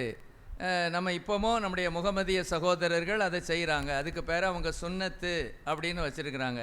இன்றைக்கும் அவங்க அதை என்ன செய்துட்டு இருக்கிறாங்க, செய்து கொண்டு இருக்கிறாங்க. புதிய உடன்படிக்கையில் உள்ள நமக்கு இந்த காரியம் என்ன செய்யாது, கிடையாது. ஆண்டவர் சொல்கிறாரு, மாம்சத்தில் பண்ணுகிற விருத்த சேதனம் அல்ல, இருதயத்தில் என்ன செய்யணும், விருத்த சேதனம் பண்ணு அப்படின்னு செஞ்சிட்டாரு, சொல்லிட்டாரு. யூதர்களை சொல்லும்போது கூட ஆண்டவர் எப்படி புதிய உடன்படிக்கையில் பவுல் மூலமாக பேசுகிறாருன்னா, விருத்த சேதனம் உள்ளவர்கள்.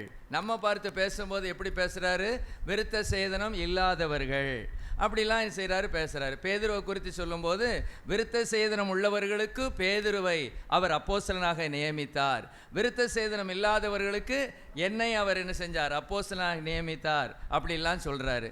அப்போ விருத்த சேதனம் என்பது பெண்களுக்கு இல்லை, ஆண்களுக்கு மாத்திரம். அது நமக்கு தெரிஞ்ச ஒரு காரியம்தான். அதை செய்ய சொல்லும்போது, இதெல்லாம் எதுக்கு ஆண்டவரே, அப்படி இதில் செஞ்சதுனால என்ன லாபம் வரும் அப்படிலாம் ஒன்றுமே கேட்கல.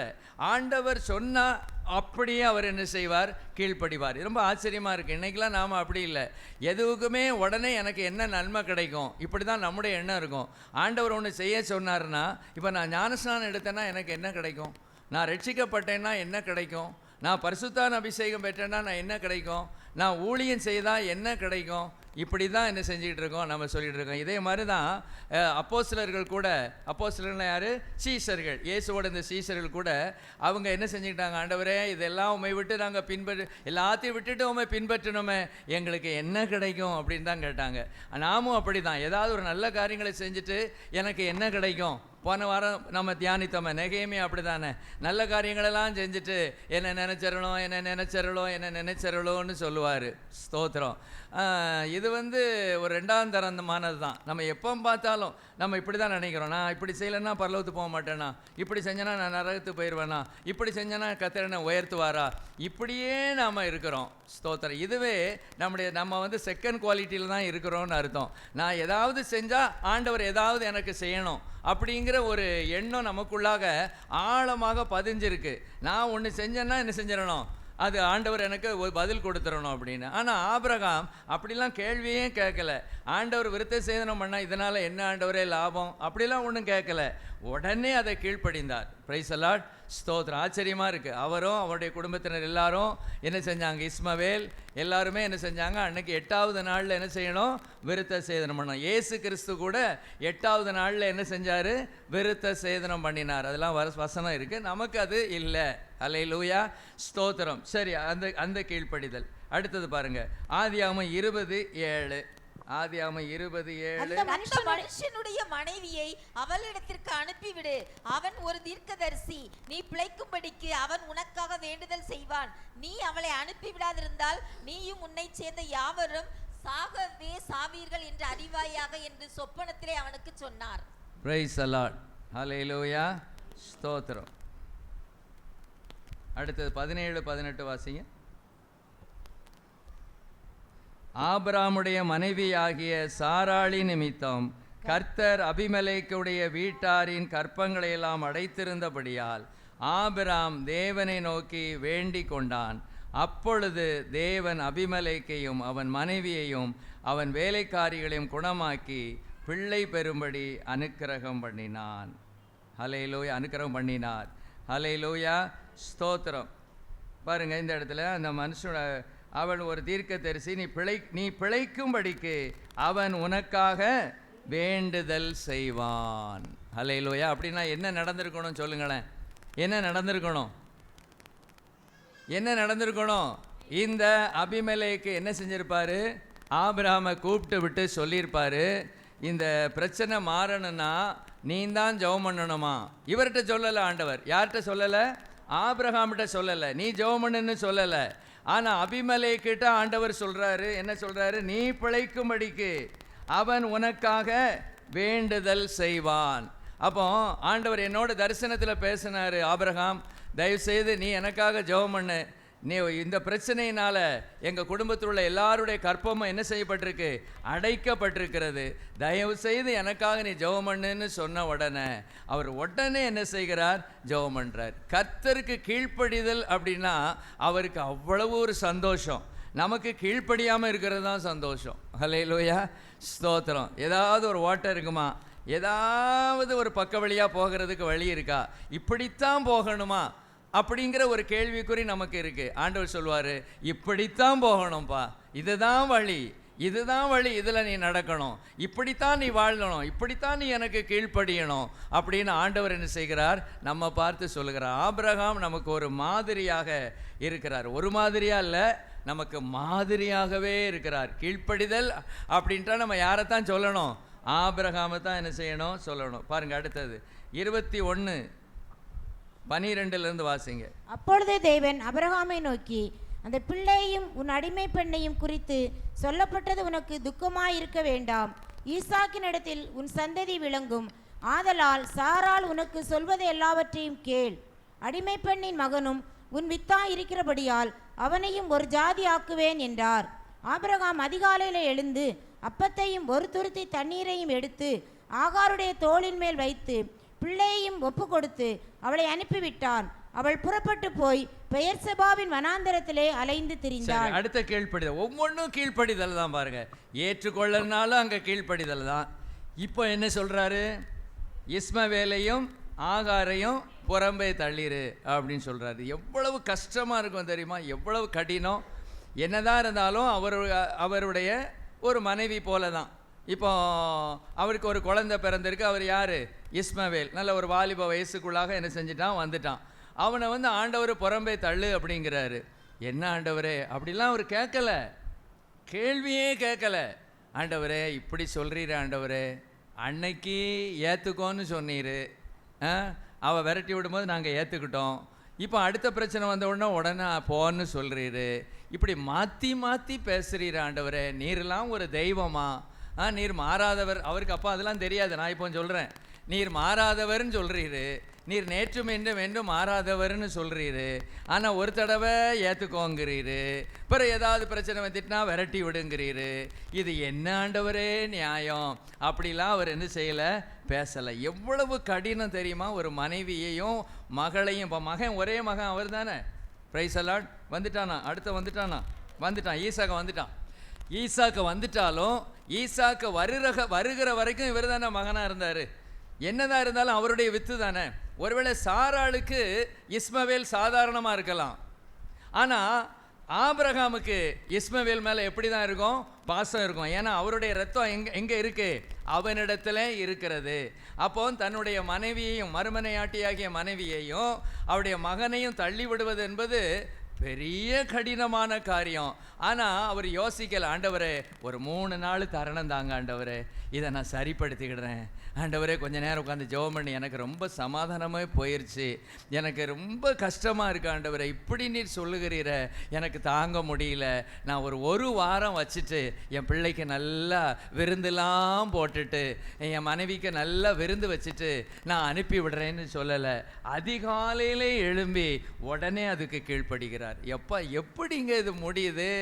நம்மளால் ஒன்றுமே முடிய மாட்டேங்க. சர்ச்சுக்கு 7:30 மணிக்கு வானாலே நம்மளால் வர முடியலையே. வந்துட்டீங்களா பாயிண்ட்டுக்கு? பிரைஸ் அலாட், ஸ்தோத்திரம். நம்மளால் ஈஸியான காரியத்தை கூட நம்மளால் செய்ய முடியலையே. அவர் கடினமான காரியத்தை செய்தார. ஒரு 10 நாள் டைம் கேட்கல ஆண்டவர்கிட்ட, கேட்டிருக்கலாம்ல, அல்லது ஒரு மாதம் கூட கேட்டிருக்கலாம்ல. ஆண்டவரை இப்படி சொல்கிறீரப்பா, என் மனைவியோடு என் மகனோடு கொஞ்சம் சந்தோஷமாக இருக்கிறதுக்கு கொஞ்சம் பீச்செல்லாம் கூட்டிகிட்டு போகிறேன், இந்த ஊரெல்லாம் ரவுண்ட் அடித்து ஒரு மாதம் விருந்துலாம் கொடுத்து அவங்க 2 பேரையும் சந்தோஷப்படுத்தி, உங்களை கீழ்ப்படிய மாட்டேன்னு நான் சொல்லலை, ஆனால் நான் கீழ்ப்படுகிற இருதயம் உள்ளவன் தான், ஒரு 30 நாள் எங்கள் கூட இருக்கட்டும்ப்பா அப்படின்னு கூட கேட்காம கர்த்தர் சொல்லிட்டார்னா அதுக்கு மாறுத்திரமே இல்லைன்னு சொல்லி அதிகாலையில் எழும்பி தண்ணி அப்பத்தையும் கொடுத்து அனுப்பிட்டார் மனுஷன். கல்லஞ்சக்காரன். ஹல்லேலூயா. அப்படி நாம் நினைக்கிறோம், அப்படி இல்லை. ஆண்டவர் சொல்லிட்டார்னா நான் செஞ்சிருவேன். ஹல்லேலூயா. அதைத்தான் இவர் சுட்டி காட்டுறார், அந்த நினைவில் வைத்திருக்கிறார் ஆண்டவர்.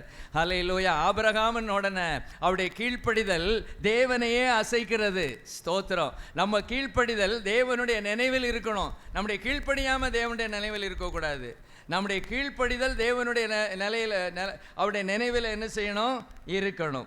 அடுத்தது பாருங்க, மிக மிக கடினமான காரியத்தை அடுத்தது சொல்றாரு. 22:1-2. இந்த காரியங்கள் நடந்த பின்பு நேர 2ஆம் வசனம். அப்பொழுது அவர், உன் புத்திரனும் உன் ஏகசுதனும் உன் நேசகுமாரனும் ஆகிய ஈசாக்கை நீ இப்பொழுது அழைத்து கொண்டு மோரியா தேசத்துக்கு போய் அங்கே நான் உனக்கு குறிக்கும் மலைகள் ஒன்றின் மேல் அவனை தகன பலியாக பலியிடு என்றார். கீழ்ப்படிதலின் உச்சகட்டத்துக்கு வராரு. முதல்ல சின்ன சின்ன காரியங்களா கீழ்ப்படிஞ்சாரு. இப்போ கீழ்ப்படிதலின் உச்சகட்டம் டாப் கியரில் கேட்குறாரு. இப்போ நீ என்ன செய்ய? அன்னைக்கு இஸ்மவேலை அனுப்பிட்ட, கொஞ்சம் கொஞ்சமாக ட்ரைனிங் கொடுத்து இப்போ கடினமான காரியத்தை கீழ்ப்படிய வைக்கிறாரு. என்ன சொல்கிறாரு? எப்படி அவரை சொல்கிறாரு பாருங்க. உன் புத்திரனும் உன் ஏகசுதனும்.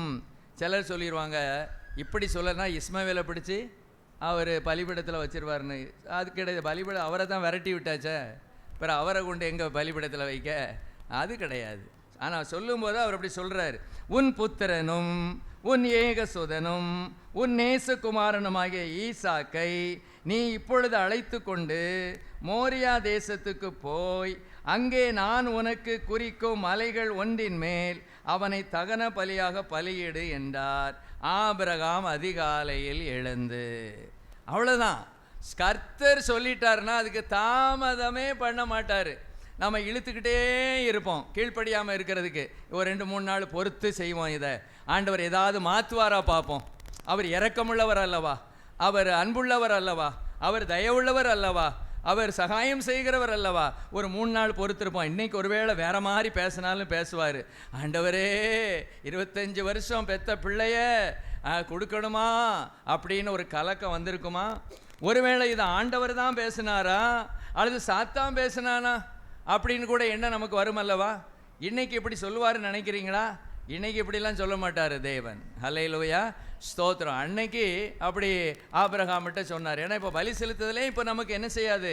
கிடையாது. இயேசு கிறிஸ்துவே நமக்காக என்ன செஞ்சிட்டாரு? பலி ஆயிட்டாரு. பலிங்கிற பிரமாணம் நமக்கு என்ன செய்யாது? கிடையாது.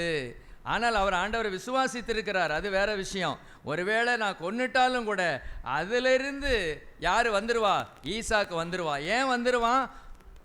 உனக்குள்ள இருக்கிற உன் சந்ததி மூலமாகத்தான் என்ன செய்யும்? இந்த பூமியில் வம்சங்கள் எல்லாம் ஆசீர்வதிக்கப்படும் ஆண்டவர் சொல்லியிருக்கிறாரு. அப்படிங்கிற ஒரு விசுவாசமும் இருந்தது. ஆனால் நெஞ்சு எப்படி இருந்திருக்கும்? படபடன்னு அடிச்சிருக்காதா? துடிச்சிருக்காதா? இதை மனைவிட்டு அவர் என்ன செய்யலை? சொல்லலை. சொல்லியிருந்தா என்ன நடந்திருக்கும்? அந்த அம்மா கோபத்தில் நினைஞ்சிருப்பாங்க. என்ன செஞ்சுருப்பாங்க? ஒரு இமேஜின் பண்ணுங்களேன், கொஞ்சம் இமேஜின் பண்ணுங்க. இது என்னுடைய இமேஜினேஷன். வேலைக்காரனெல்லாம் பிடிச்சி இவரை கைது பண்ணி அந்த ரூமில் அடைச்சிரு. இந்த மனுஷனுக்கு ஏதோ என்ன செஞ்சுட்டு கிறுகிறுப்பு வந்துட்டு, வயசு அதிகம் ஆயிட்டுல, வயசு 100 வயசு ஆயிட்டுல, இவருக்கு என்ன ஆயிட்டு? 100க்கு மேலே ஆயிட்டு. 100ல் தானே அவர் பிறந்தார் ஈசாக்கு. 100க்கு மேலே ஆயிட்டு, 100+ ஆயிடுச்சு. இவருக்கு என்ன ஆயிட்டு? ஏதோ கிறுகிறுப்பு உண்டாயிட்டு, என்னன்னு தெரியல. பேசாமல் இவர் அந்த ரூமில் என்ன செய்யுங்க? அடைச்சி போட்டுருங்கன்னு அந்த அம்மா அடைச்சி போட்டிருப்பா. ஆனால் சொன்னால் கர்த்தருக்கு கீழ்ப்படிய முடியாமல் போயிரும்னு சொல்லி மனைவிட்ட கூட சொல்லாமல் அதிகாலையில் எழும்பி கர்த்தருக்கு கீழ்ப்படிய புறப்பட்டு விட்டார். அல்லேலூயா. இந்த கீழ்ப்படிதல் தேவனை அசைத்தது. ஆகவே தான் அவர் சொல்றாரு, 26 அதிகாரத்துக்கு நீங்க வாங்க. பிரைஸ் தி லார்ட், ஸ்தோத்திரம். அவர் சொல்றாரு, ஆபிரகாம் என் சொல்லுக்கு கீழ்ப்படிந்து என் விதிகளையும் என் கற்பனைகளையும் என் நியமங்களையும் என் பிரமாணங்களையும் கை கொண்டபடியினால். அது யாருடைய நினைவில் இருக்கு? தேவனுடைய நினைவில் இருக்கிறது. அவனை என்ன செய்தார்? அவனுடைய பிள்ளையை என்ன செய்தார்? ஆசீர்வதித்தார். அவருடைய சந்ததியை ஆசீர்வதித்தார். இன்னைக்கும் இஸ்ரவேல் ஜனங்களை ஆசீர்வதிச்சுக்கிட்டு தான் இருக்கிறாரு. ஹல்லேலூயா. ஒரு குட்டி நாடு, எனக்கு ஆச்சரியமாக இருக்குது, சிந்திக்க முடியல, நம்மால் விளங்கி கொள்ள முடியல. ஒரு சின்ன நாடு, எந்த நாட்டுக்கும் அவன் சவால் விடக்கூடிய அளவுக்கு அவன் தைரியமாக என்ன செய்கிறாங்க, இருக்கிறாங்க. ஹல்லேலூயா. ஸ்ரீலங்கா மாதிரி உள்ள நாடு, அதை விட சின்ன நாடுன்னு சொல்கிறாங்க, அதை விட ஒரு குட்டி நாடு. பெரிய ஈரான்லாம் பெரிய நாடு, அதுக்கு கூட சவால் விடக்கூடிய அளவு என்ன செய்கிறாங்க, பேசக்கூடிய அளவுக்கு. காரணம் என்னென்னா அந்த ஆபிரகாமினுடைய கீழ்ப்படிதல். இன்றைக்கும் முகமதிய சகோதரர்கள் அவர் ஆபிரகாமை ஏற்றுக்கொள்கிறாங்க, ஏற்றுக்கொள்ளாமல் இல்லை, அவங்கள இப்ராஹிம் அப்படி என்ன செய்கிறாங்க, சொல்லுகிறாங்க. ஆனாலும் அவங்க கொஞ்சம் கொஞ்சம் அதில் மாற்றம் இருக்குது, அதுக்குள்ளே போகலை. ஸ்தோத்திரம். நான் இன்னும் டீட்டெயில் படித்த வீட்டில் குரான் வாங்கி வச்சுருக்கேன், அதையும் கொஞ்சம் வாசிக்கணும்னு வச்சுருக்கிறேன். ஹல்லேலூயா, ஸ்தோத்திரம். அதை பின்பற்றுவதற்காக இல்லை, அதில் ஏதாவது நம்ம இதுக்கும் அதுக்கும் என்ன வித்தியாசம் இருக்குங்கிற பார்ப்பதற்காக. ஸ்தோத்திரம். அது கொஞ்சம் அடுத்த முறை செய்ய வேண்டியது இருக்குது. சரி, இப்போது நம்ம முதல் பாயிண்ட் என்னென்னா, நினைவில் வைத்திருக்கிற தேவன் என்கிறதுல ஆபிரகாமின் கீழ்ப்படிதலை நினைவில் வைத்திருந்தார். ஹல்லேலூயா, ஸ்தோத்திரம். ரெண்டாவது பாயிண்ட்டு, தேவ ஜனத்திற்கு செய்த தீமைகளை நினைவில் வைத்திருக்கிறார். எப்படி? தேவ ஜனத்திற்கு செய்த தீமைகளை நினைவில் வைத்திருக்கிறார். தேவ ஜனத்திற்கு ஒருபோதும் நம்ம என்ன செய்யக்கூடாது, தீங்கு செய்யக்கூடாது. இப்போ நம்ம எப்படி பார்க்க போகிறோன்னா, ஒரு குரூப்பாக, ஒரு நாடாக அது நம்ம பார்க்க போகிறோம். ஆனால் அதே சமயத்தில் இன்றைக்கி நம்ம நாடால் தனிப்பட்ட நபராக இருக்கிறோம். தேவ ஜனத்திற்கு நாம் எதிராக தீமைகள் செய்தால் அதை தேவன் நினைத்து அவங்களுக்கு எதிராகத்தான் இருப்பார். நம்ம இப்போ வேதத்திலேருந்து நம்ம என்ன செய்ய போகிறோம், பார்க்க போகிறோம். முதலாவது வாசிப்போம், 1 சாமுவேல் 15:2-3. 1 சாமுவேல் 15:2-3. கர்த்தர் சொல்லுகிறது என்னவென்றால், இஸ்ரவேலர் எகிப்திலிருந்து வந்தபோது அமலேக்கு அவர்களுக்கு வழிமறித்த செய்கையை மனதிலே வைத்திருக்கிறேன். முதல்ல வாசிப்போம். சேனைகளின் கர்த்தர் சொல்லுகிறது என்னவென்றால், இஸ்ரவேலர் எகிப்திலிருந்து வந்தபோது அமலேக்கு அவர்களுக்கு வழிமறித்த செய்கையை மனதிலே வைத்திருக்கிறேன். ஹல்லேலூயா, ஸ்தோத்திரம். யார் மனசில் வச்சிருக்கிறா? தேவன். யாரை குறித்து மனசில் வச்சிருக்கிறார்? தேவனுடைய பிள்ளைகளுக்கு எதிராக வந்த அமலேக்கை குறித்து மனதிலே வைத்திருக்கிறார். என்ன செய்யணும்னு அப்புறம் சொல்கிறாரு. 3ஆம் வசனம் வாசிங்க. இப்போதும் நீ போய் அமலேக்கை மடங்கடித்து அவனுக்கு உண்டான எல்லாவற்றையும் சங்கரித்து அவன் மேல் இரக்கம் வைக்காமல் புருஷரையும் ஸ்திரீகளையும் பிள்ளைகளையும் குழந்தைகளையும் மாடுகளையும் ஆடுகளையும் ஒட்டகங்களையும் கழுதைகளையும் கொன்று போட கடவாய் என்கிறார் என்று சொன்னான். அப்போ ஒரு தேவனுடைய பிள்ளைக்கு எதிராக ஒரு தனி மனிதனோ ஒரு குரூப்போ அல்லது ஒரு ஜனமோ வந்தால் கர்த்தர் அவங்களுக்கு எதிராகத்தான் இருக்கிறார். ஹல்லேலூயா. இது ரொம்ப கவனமாக இருக்கணும். இதை தேவனுடைய பிள்ளைகளை ஹேண்டில் பண்ணுறதில்ல, தேவனுடைய பிள்ளைகளுக்கு விரோதமாய் பேசுகிறதில்ல, தேவனுடைய பிள்ளைகளை அல்லது அவர்களுக்கு தீமை செய்கிற காரியங்களில் ரொம்ப கவனமாக என்ன செய்யணும், இருக்கணும். ஆண்டவர் சொல்கிறாரு, அமலேக்கு என்ன செஞ்சால், எகிப்திலிருந்து வந்து வழிமறித்த செய்கையை மனதிலே வைத்து இருக்கிறேன். எங்கே வழிமறிச்சாங்க அவங்க? அதுதான் அதிலே போட்டிருக்கேன், ஒருவேளை இது இருக்கலாம், இது இருக்கலாம். வாசிங்க, யாத்திராகமம் 17:8 1-2 வசனம் வாசிங்க, அப்புறம் நம்ம பாயிண்ட்டுக்கு வந்துடுவோம். யாத்திராகமம் 17. அமலேக்கியர் வந்து ரெவிதீமிலே இஸ்ரவேலரோட யுத்தம் பண்ணினார்கள். அப்பொழுது மோசே யோசுவாவை நோக்கி, நீ நமக்காக மனிதரை தெரிந்து கொண்டு புறப்பட்டு அமலேக்கோட யுத்தம் பண்ணு. சரி, அதில் ஃபுல்லாக நீங்கள் உங்களுக்கு தெரிந்த சம்பவம் தான். இப்போ முதல் சண்டை யாரோட தெரியுமா? அமலேக்கியரோட. இதுக்கு முன்னால் சண்டை என்ன செய்யலை, இஸ்ரவேல் ஜனத்துக்கும் வேற யாருக்கும் என்ன செய்யலாம் வரலை. முதல் சண்டை, முதலாக எதிராக வந்தது யாரு தான், இந்த அமலேக்கியர் தான். நீங்கள் அதை வாசித்து பார்க்கலாம். ஒரேடியாக அவங்களுக்கு வெற்றி கிடைக்கல, வெற்றியும் தோல்வியும் அவங்களுக்கு கலந்து கிடச்சிக்கிட்டே இருந்தது. உங்களுக்கு தெரியும், அந்த மோசே கையை உயர்த்திக்கிட்டே இருக்கும்போது இஸ்ரவேல் ஜனங்கள் வெற்றி பெற்றார்கள். அவங்க கொஞ்சம் தாழ கீழே போடும்போது அமலேக்கியர் வெற்றி பெற்றாங்க. இப்போ மாறி மாறி என்ன செய்கிறது, வெற்றியும் தோல்வியும் வந்து கொண்டே இருக்கிறது. இந்த சண்டையில் தான் இது நடந்திருக்கும் என்று நம்ம யூகிக்கலாம். உபாகமம் 25:17-19 வரைக்கும் வாசிங்க. உபாகமம் 25. எகிப்திலிருந்து புறப்பட்டு வருகிற வழியிலே அமலேக்கு தேவனுக்கு பயப்படாமல் உமக்கு எதிராக வந்து நீ இளைத்து விடாய்த்திருக்கையில் பின் வருகிற உன் பாளையத்தில் உள்ள பல வீணரை எல்லாம் வெட்டினான் என்பதை நினைத்திரு. உன் தேவனாகிய கர்த்தர் நீ சுதந்தரித்து கொள்ள உனக்கு கொடுக்கும் தேசத்தின் சுற்றுப்புறத்தாராகிய உன்னுடைய சத்துருக்களை எல்லாம் உன் தேவனாகிய கர்த்தர் விலக்கி உன்னை இளைப்பார பண்ணும்போது நீ அமலேக்கின் பேரை வானத்தின் கீழ் இராதபடிக்கு அழிய பண்ண கடவாய். இதை மறக்க வேண்டாம். எகிப்திலிருந்து புறப்பட்டு வருகிற வழியிலே அமலேக்கு தேவனுக்கு பயப்படாமல் உனக்கு எதிர்த்து வந்து, அப்போ ஒரு தேவனுடைய பிள்ளைக்கு, ஒரு தேவ ஜனத்துக்கு எதிராக வந்தாலே அது என்னன்னா என்ன சொல்லியிருக்கு? என்னையே பார்க்கீங்க, வசனத்தை பார்க்க மாட்டேங்க. தேவனுக்கு பயப்படாமல். அப்போ தேவ பிள்ளைகளுக்கு எதிராக ஒரு குரூப்போ அல்லது ஒரு நாடோ அல்லது ஒரு தனி மனிதனோ அவன் எதிராக வந்தால் அவன் தேவனுக்கு பயப்படவில்லை என்று அர்த்தம். தேவ பயம் இல்லைன்னு அர்த்தம். தேவ பயத்தை குறித்து பைபிளில் நிறைய சொல்லியிருக்கு. அதில் ஒன்று என்னன்னா, தேவ பிள்ளைகளுக்கு எதிராக செயல்படுவதை, தேவ பிள்ளைகளுக்கு எதிராக தீமை செய்ய விரும்புகிறத தேவன் எப்படி சொல்கிறாரு? தனக்கே பயப்படலைங்கிறாரு. அமலேக்கு தேவனுக்கு பயப்படாமல் உனக்கு எதிராக வந்து நீ இளைத்து விடாய்த்திருக்கையில் பின் வருகிற உன் பாளையத்தில் உள்ள பலவீனரை எல்லாம் வெட்டினான் என்பதை நினைத்திரு. இதை யாரு நினைச்சிருக்கிறா? தேவன் நினைவில் வைத்திருக்கிறார். தேவன். நாம் ஒன்றும் ஓட்டாண்டி கிடையாது, நமக்குன்னு யாருமே இல்லைன்னு நினைக்காதீங்க. எனக்கு பேக்ரவுண்டு யாருமே இல்லையே, நான் ஒரு சாதாரண குடும்பம் அல்லவா, நான் ஒரு ஏழை குடும்பம் அல்லவா, எனக்கு யார் இருக்காங்க? இன்றைக்கெல்லாம் சிலருக்கெல்லாம் நல்லா அரசியல் பின்புலம் இருக்கிறது, அவங்க பெரிய பணக்காரராக இருக்காங்க, அவங்க சொந்தக்காரங்க அவங்களுக்கு என்ன செய்கிறாங்க, உதவி செய்கிறாங்க. எனக்கு யார் இருக்கிறா அப்படின்னு நீங்கள் சொன்னீங்கன்னா நான் உங்களுக்கு சொல்லுகிறேன், வானத்தையும் பூமியும் உண்டாக்கின தேவாதி தேவன் நம் பட்சத்தில் இருக்கிறார். ஹல்லேலூயா. அவர் நமக்கு உதவி செய்யும்படியாக, நம்மை பாதுகாக்கும்படியாக அவர் நம்மோடு இருக்கிறார். ஒன்றும் நம்ம பயப்பட வேண்டிய அவசியம் இல்லை.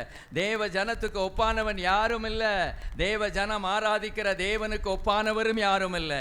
ஹல்லேலூயா. தைரியமா நெஞ்ச நிமித்திச்சுட்டு போகலாம், நம்ம நெஞ்ச நிமித்தி போகலாம். ஸ்தோத்திரம். தலை நிமிர்ந்து போகலாம், தலை குனிந்தல்ல.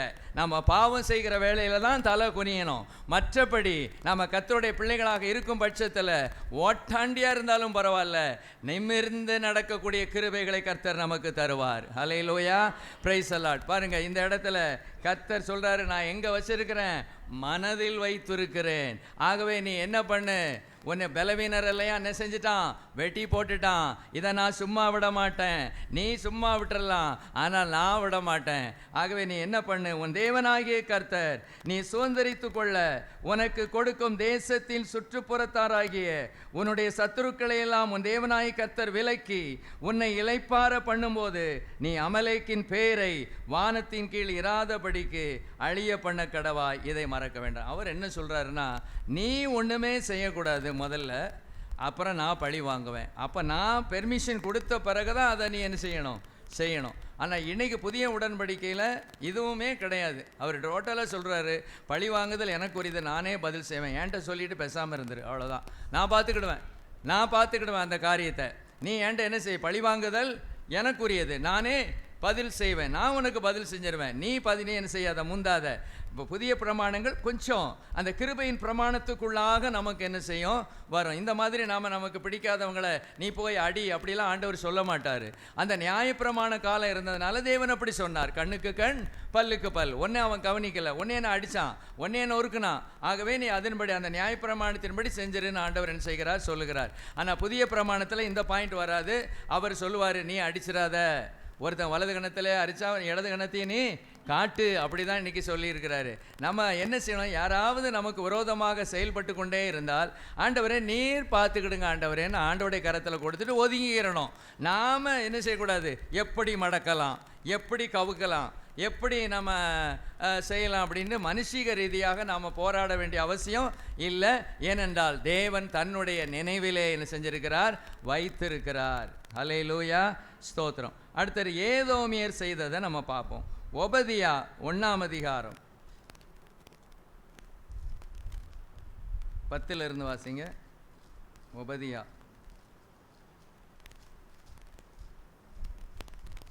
எங்க இருக்கு, நீ உன் சகோதரன் பக்கம் சொல்லிருங்க, 1070 பக்கம் சொல்லுங்க. 1071 1071. நீ உன் சகோதரனாகிய யாக்கோபுக்கு செய்த கொடுமை நிமித்தம் வெட்கம் உன்னை மூடும். நீ முற்றிலும் சங்கரிக்கப்பட்டு போவாய். நீ எதிர்த்து நின்ற நாளிலும் அந்நியர் அவன் சேனையை மெதுவான வாசிக்கிறேன் பாருங்க. நீ உன் சகோதரனாகிய யாரை பார்த்து சொல்றாரு, ஏதோமியரை பார்த்து சொல்றாரு. ஏதோமியர் யாரு, ஏசா வம்சவழியினர். நீ உன் சகோதரனாகிய யாக்கோபுக்கு செய்த கொடுமையின் நிமித்தம் வெட்கம் உன்னை மூடும், நீ முற்றிலும் சங்கரிக்கப்படுவாய். எடுத்த உடனே அதை சொல்றாரு. இதை யாரு நினைவில் வச்சிருக்கிறா, தேவன் நினைவில் வச்சிருக்கிறாரு. என்ன செய்தாராம் ஏதோமியர், நீ உன் சகோதரனாகிய யாக்கோபுக்கு செய்த கொடுமை நிமித்தம் வெட்கம் உன்னை மூடும், நீ முற்றிலும் சங்கரிக்கப்படுவாய். நீ எதிர்த்து நின்ற நாளிலும் அந்நியர் அவன் சேனையை சிறைப்பிடித்து போன நாளிலும் மறுதேசத்தார் அவன் வாசல்களுக்குள் பிரவேசித்து எருசலேமின் பேரில் சீட்டு போட்ட காலத்தில் நீயும் அவர்களில் ஒருவனை போல் இருந்தாய். யாரை சொல்றாரு, ஏதோமியரை சொல்றாரு. இந்த ஏதோமியர் என்ன செஞ்சாங்களான்னு பாருங்க. நீ எதிர்த்து நின்ற நாளிலும், யாரை எதிர்த்து நின்றாங்க, இஸ்ரவேலர்களை. அந்நியர் அவன் சேனையை சிறைப்பிடித்து போன நாளிலும், அந்நியர்கள் யாரை சிறைப்பிடித்து போனாங்க, இஸ்ரவேலரை சிறைப்பிடித்து போன நாளிலும் மறுதேசத்தார் அவன் வாசல்களுக்குள் பிரவேசித்து எருசலேமின் பேரில் சீட்டு போட்ட காலத்தில் நீயும் அவர்களில் ஒருவனை போல இருந்தாய். அப்படின்னா என்னன்னா, எதிரிகள் அந்நியர்கள் இஸ்ரவேல் தேசத்தை கைப்பற்றி தங்களுக்குள்ளாக சீட்டு போடும்போது இவனும் போய் நின்றுக்கிட்டான். யாரு, ஏதோம். எனக்கும் என்ன செய்யணும், இதில் பங்கு வேணும்னு கேட்டுக்கிட்டான். யாருடைய பங்கு, சகோதரனுடைய பங்கு. ஸ்தோத்திரம். இதை யார் மனசில் வச்சிருக்கிறா, நினைவில் வச்சிருக்கிறா, தேவன். உன் சகோதரன் அந்நியர் வசமான நாளாகிய அவனுடைய நாளை நீ பிரியத்தோடு பாராமலும், பிரியத்தோடு பார்த்திருக்கிறார். யாரு, ஏதோமியர். உன் சகோதரன் அந்நியர் வசமான நாளாகிய அவனுடைய நாளை நீ பிரியத்தோடு பாராமலும். அதாவது ஒரு கர்த்தருடைய பிள்ளை இருக்கிறாங்கன்னு வைங்களேன், கர்த்தருடைய பிள்ளை, அவங்களுக்கு ஏதோ ஒரு பிரச்சனை வருது, அவங்கள யாராவது அடிக்கிறாங்க, அவங்க வீட்டில் உள்ள ஜாமான்களெல்லாம் எடுத்து வெளியில் போடுறாங்க அப்படின்னு வச்சுக்கோங்க. அதை நாம் எப்படி பார்க்கக்கூடாது, பிரியத்தோடு பார்க்கக்கூடாது. நடக்கட்டும், அவன் வீட்டில் அடிதடி நடக்கணும், அந்த சாப்பாடு நடக்கணும், அவன் மனைவியை புருஷன் போட்டு நல்லா அடிக்கணும். ஸ்தோத்திரம். என்ன வாய் பேசுகிறாவா, ஸ்தோத்திரம் அப்படின்ட்டு என்ன செய்யக்கூடாது, சொல்லக்கூடாது. நம்முடைய ஜனம், தேவ ஜனம், விசுவாசிகள் வாழ்க்கையில் ஒரு கஷ்டம் வந்தால் அதை எப்படி பார்க்கக்கூடாது, பிரியத்தோடு பார்க்கக்கூடாது. நம்ம மாம்சீக சுபாவம் சொல்லும், அவன் புத்திக்கு அதுவும் வேணும், அதுக்கு மேலேயும் வேணும்னு சொல்லும். இப்படி சொல்லிட்டா தேவன் இதை தன்னுடைய நினைவில் வைத்து உங்களையும் அதே வழியில் கொண்டு போயிடுவார், நம்மையும் அதே வழியில் கொண்டு போயிடுவார். அடுத்த சொல்கிறாரு பாருங்க, யூதா புத்திரருடைய அழிவின் நாளிலே அவர்கள் நிமித்தம் சந்தோஷப்படாமலும். அப்படின்னா என்ன பண்ணியிருக்காங்க இவங்க? அந்த யூத ஜனங்கள் அழியும் போது, யூத ஜனங்கள் வெட்டுண்டு கிடக்கும்போது இவன் சந்தோஷப்பட்டிருக்கான். யாரு? ஏசா வம்சவழியினர். யாரு? சகோதரன் சந்தோஷப்பட்டிருக்கான். அவர்கள் நெருக்கப்படுகிற நாளிலே நீ பெருமையாய் பேசாமல் இருக்க வேண்டியதாக இருந்தது. அப்படின்னா அவன் நெருக்கப்படுகிற வேளையில் இவன் வாய் என்ன செஞ்சது? பெருமையா பேசிச்சது. ஏன் என்ன பெருமை பேசியிருப்பாரு இவங்க? நாங்கள் மலை தேசத்தில் இருக்கிறோம், எண்களை யாரும் அடிக்க முடியாது, இவனை பாரு ஒன்றும் பலன் இல்லை, இவங்க தேவன் இவனை கைவிட்டுட்டாரு அப்படின்னு சொல்லி கிண்டலா கேலியா என்ன செஞ்சிருக்கான்? பேசியிருக்காங்க. இன்னும் பாருங்க, என் ஜனத்தின் ஆபத்து நாளிலே நீ அவர்கள் வாசல்களுக்குள் பிரவேசியாமலும் அவர்கள் ஆபத்து நாளிலே அவர்கள் அனுபவிக்கிற தீங்கை நீ பிரியத்தோடு பாராமலும். திரும்ப அதான் வருது, அவர்கள் ஆபத்து நாளிலே அவர்கள் ஆஸ்தியில் கை போடாமலும். அப்படின்னா என்ன அர்த்தம்? ஆபத்து நாளிலே என்ன பண்ணியிருக்காரு? இவனும் போய் அங்கே உள்ள யூத ஜனங்களுடைய பொருட்களை, ஆடுகளை, மாடுகளை, ஒட்டகங்களை, கழுதைகளை, பொன்னை, வெள்ளியை இவரும் ஆளோடு ஆளாக சேர்ந்து எல்லாத்தையும் பிடிக்கிட்டு வந்துட்டான், தூக்கிட்டு வந்துட்டான். ஸ்தோத்திரம். அவர்களில் தப்பினவர்களை சங்கரிக்கும்படி வழிச்சந்திகளில் நிற்காமலும். தப்பினவர்களை சிலர் என்ன செய்வாங்க? அங்கேருந்து தப்பி ஓடுவாங்க பார்த்தீங்களா? அந்த ஓடுறவங்களையும் என்ன செஞ்சுருக்காங்க? வழிச்சந்திகளில் நிற்காமலும் தப்பினவர்களை சங்கரிக்கும்படி. அப்போ தப்பி ஓடுறவங்களையும் என்ன செஞ்சுருக்கான்? வெட்டியிருக்கான், சங்கரிச்சிருக்கான். இக்கட்டு நாளில் அவர்களில் மீதியானவர்களை காட்டி கொடாமலும் இருக்க வேண்டியதாக இருந்தது. அல்லேலூயா. பின்னால சொல்றாரு, நீ செய்தபடியே உனக்கும் செய்யப்படும், உன் செய்கையின் பலன் உன் தலையின் மேல் திரும்பும். அல்லேலூயா. நம்முடைய தேவன் பயங்கரமான ஆளுங்க. ஸ்தோத்திரம். கர்த்தருடைய பிள்ளைகளை யாரும் அவ்வளோ ஈஸியாக கை வைக்க விட மாட்டாருங்க. அல்லேலூயா. நம்ம பயந்து நடுங்கிலாம் இருக்க வேண்டாம். கர்த்தருடைய பிள்ளையாக இருந்து ஒழுங்காக கர்த்தருடைய வசனத்தின்படி நடந்து கொண்டே போய்கொண்டே இருந்தால் என்னை சுற்றிலும் அத்தனை பாதுகாப்பை தேவன் வைத்திருக்கிறார், உங்களை சுற்றிலும் அத்தனை பாதுகாப்பை வைத்திருக்கிறார். அதையும் மீறி எவனாவது செய்தா அவன் கதி அதோ கதி. அல்லேலூயா. ஸ்தோத்திரம். நினைவில் வைக்கிற தேவன். Price the Lord. மோவாபியரை பாருங்க. செப்பனியா 2:8 வாசிங்க. செப்பனியா. மோவாப் செய்த நிந்தனையையும் அம்மோன் புத்திரர் என் ஜனத்தை நிந்தித்து அவர்கள் எல்லையை கடந்து பெருமை பாராட்டி சொன்ன தூஷணங்களையும் கேட்டேன். மெதுவாக செய்கிறேன். மோவாப் செய்த நிந்தனையையும். யாருக்கு விரோதமாக? இஸ்ரவேல் ஜனத்துக்கு விரோதமாக செய்த நிந்தனை. அன்னைக்கு நிந்தனை இல்லை, இதுக்கு முன்னால் நம்ம பார்த்தோம், ஏதோமியர்கள் செய்கைகளின் மூலமாக கூட சந்தோஷப்பட்டிருக்காங்க, கொன்று இருக்காங்க, அங்கே போய் அவங்களுடைய ஆஸ்திகளை சூறையாடி இருக்கிறாங்க, அவங்க கஷ்டப்படுகிறத பிரியமாக பார்த்துருக்காங்க, சந்தோஷமாக பார்த்துருக்காங்க, அப்படிலாம் செஞ்சுருக்காங்க. இப்போ மோவாபியர் என்ன செஞ்சுருக்காங்க? மோவாப் செய்த நிந்தனையையும் அம்மோன் புத்திரர் என் ஜனத்தை நிந்தித்து அவர்கள் எல்லையை கடந்து வாசிங்க. மோவாப் செய்த நிந்தனையையும் அம்மோன் புத்திரர் என் ஜனத்தை நிந்தித்து அவர்கள் எல்லையை கடந்து பெருமை பாராட்டி சொன்ன தூஷணங்களையும் கேட்டேன். ஆகையால் மோவாப் சோதோமை போலும் அம்மோன் புத்திரரின் தேசம் கொமோராவை போலும் ஆகி காஞ்சொரி படரும் இடமும் உப்பு பள்ளமும் நித்திய பாழுமாயிருக்கும். என் ஜனத்தில் மீந்தவர்கள் அவர்களை கொள்ளையிட்டு என் ஜாதியில் மீதியானவர்கள் அவர்களை சுதந்திரித்துக் கொள்வார்கள் என்பதை என் ஜீவனை கொண்டு சொல்கிறேன் என்று இஸ்ரவேலின் தேவனாகிய சேனைகளின் கர்த்தர் உரைக்கிறார். அவர்கள் சேனைகளுடைய கர்த்தரின் ஜனத்துக்கு விரோதமாய் அவர்கள் சேனைகளுடைய கர்த்தரின் ஜனத்துக்கு விரோதமாய் பெருமை பாராட்டி அவர்களை நிந்தித்தபடியினால் இது அவர்கள் அகங்காரத்திற்கு பதிலாக அவர்களுக்கு கிடைக்கும். அல்லேலூயா. என்ன கிடைக்குமா? என்ன கிடைக்கும்? இப்போ என்ன வாசித்தீங்க? என்ன தண்டனை பாருங்க. அது எப்படி மாறுமா? சோதோம் அந்த தேசம் கொமாராவை போலும் காஞ்சோரி படரும் இடமும் உப்பு பள்ளமும் நித்திய பாழுமாயிருக்கும். என் ஜனத்தில் மீந்தவர்கள் அப்படி சொல்லிக்கிட்டே போறாரு. தண்டனை. அல்லேலூயா. ஸ்தோத்திரம். கர்த்தர் அவர்கள் மேல் கெடியாயிருப்பார். 11ஆம் வசனத்தின் முதல் பகுதி பாருங்க. அப்போ இது என்ன புரிஞ்சுக்கிட்டீங்களா? மோவாபியர் யாருக்கு விரோதமாக நிந்தனை பண்ணுறாங்க? அம்மோன் புத்திரர் யாருக்கு விரோதமாக நிந்தனை பண்ணுறாங்க? தேவனுடைய பிள்ளைகளுக்கு. அதை தேவனால் பொறுக்க முடியல. சோதோமை போல மாற்றுவேன், அதை வறட்சியாக மாற்றுவேன், அங்கே காஞ்சோரி முள்ளுக்காடாக மாறிடும், அங்கே பயிர்கள் விளையாது. ஸ்தோத்திரம். தேவனுடைய பிள்ளைய வாயாலையும் தொடக்கூடாது, செய்கையாலையும் தொடக்கூடாது. அல்லேலூயா. இதெல்லாம் தவறான காரியம். அவங்க கத்தருக்கு கண்டிப்பாக கடன் கொடுப்பாங்க. பாருங்கள், ஒரு தடவையில் ஒரு பெரிய ஒரு சர்ச்சில் அந்த ரெவரண்டை பிடிச்சி அடித்தாங்க பாருங்கள். ஸ்தோத்திரம். அந்த ஊசி கோபுரத்தில் அந்த ரெவரண்டை சர்ச்சுக்குள்ளே வச்சு அடித்தாங்க. ஸ்தோத்திரம். ஒருவேளை தப்பு பண்ணியிருக்கலாம், தப்பு பண்ணாமல் இருக்கலாம், அதை பற்றி இல்லை. அது எந்த உரிமையும் இல்லை. அந்த அடித்தாங்க பாருங்கள். அந்த குடும்பத்தை விசாரித்து பாருங்கள், அவங்க எப்படி இருக்காங்கன்னு எனக்கு தெரியாது. ஆனால் அடித்த டைமில் நான் பேப்பரில் வாசித்தேன். ஸ்தோத்திரம். ஃபோட்டோவே போட்டிருந்தாங்க.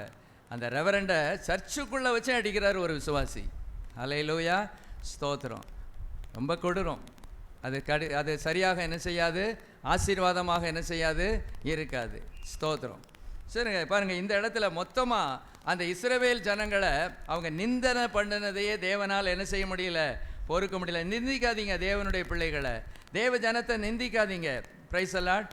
ஸ்தோத்திரம். அவரவருக்குரிய பலன் அவரவருக்கு தேவன் கொடுப்பார். நீங்கள் நிந்திக்கிறதுனால என்னமோ ஆயிர போகிறதில்ல, நீங்கள் குறை பேசுகிறதுனால என்னமோ ஆயிர போகிறதில்ல, எந்த மாற்றமும் வர போகிறதில்ல. மாற்றம் உங்கள் வாழ்க்கையில் தான் வரும், மாற்றம் நம்ம வாழ்க்கையில் தான் வரும். யார் தப்பு பண்ணுறாங்களோ அவங்க வாழ்க்கையில் தான் வரும். அதை தேவன் நினைவில் வைத்திருக்கிறார். ஸ்தோத்திரம். இன்னும் பாருங்க, ஆமோஸ் 1:13 வாசிங்க. ஆமோஸ் 1:13.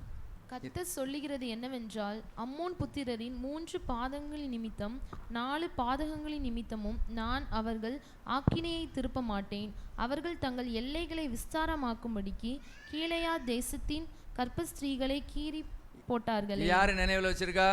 தேவன். அவங்க என்ன செஞ்சாங்கிறத சொல்றாரு. அம்மோன் புத்திரர் 3 பாதகங்களின் நிமித்தமும் 4 பாதகங்களை, பாதகம்னு நினைக்க, பாதகம்னா என்னது? பாவம். பாதமா?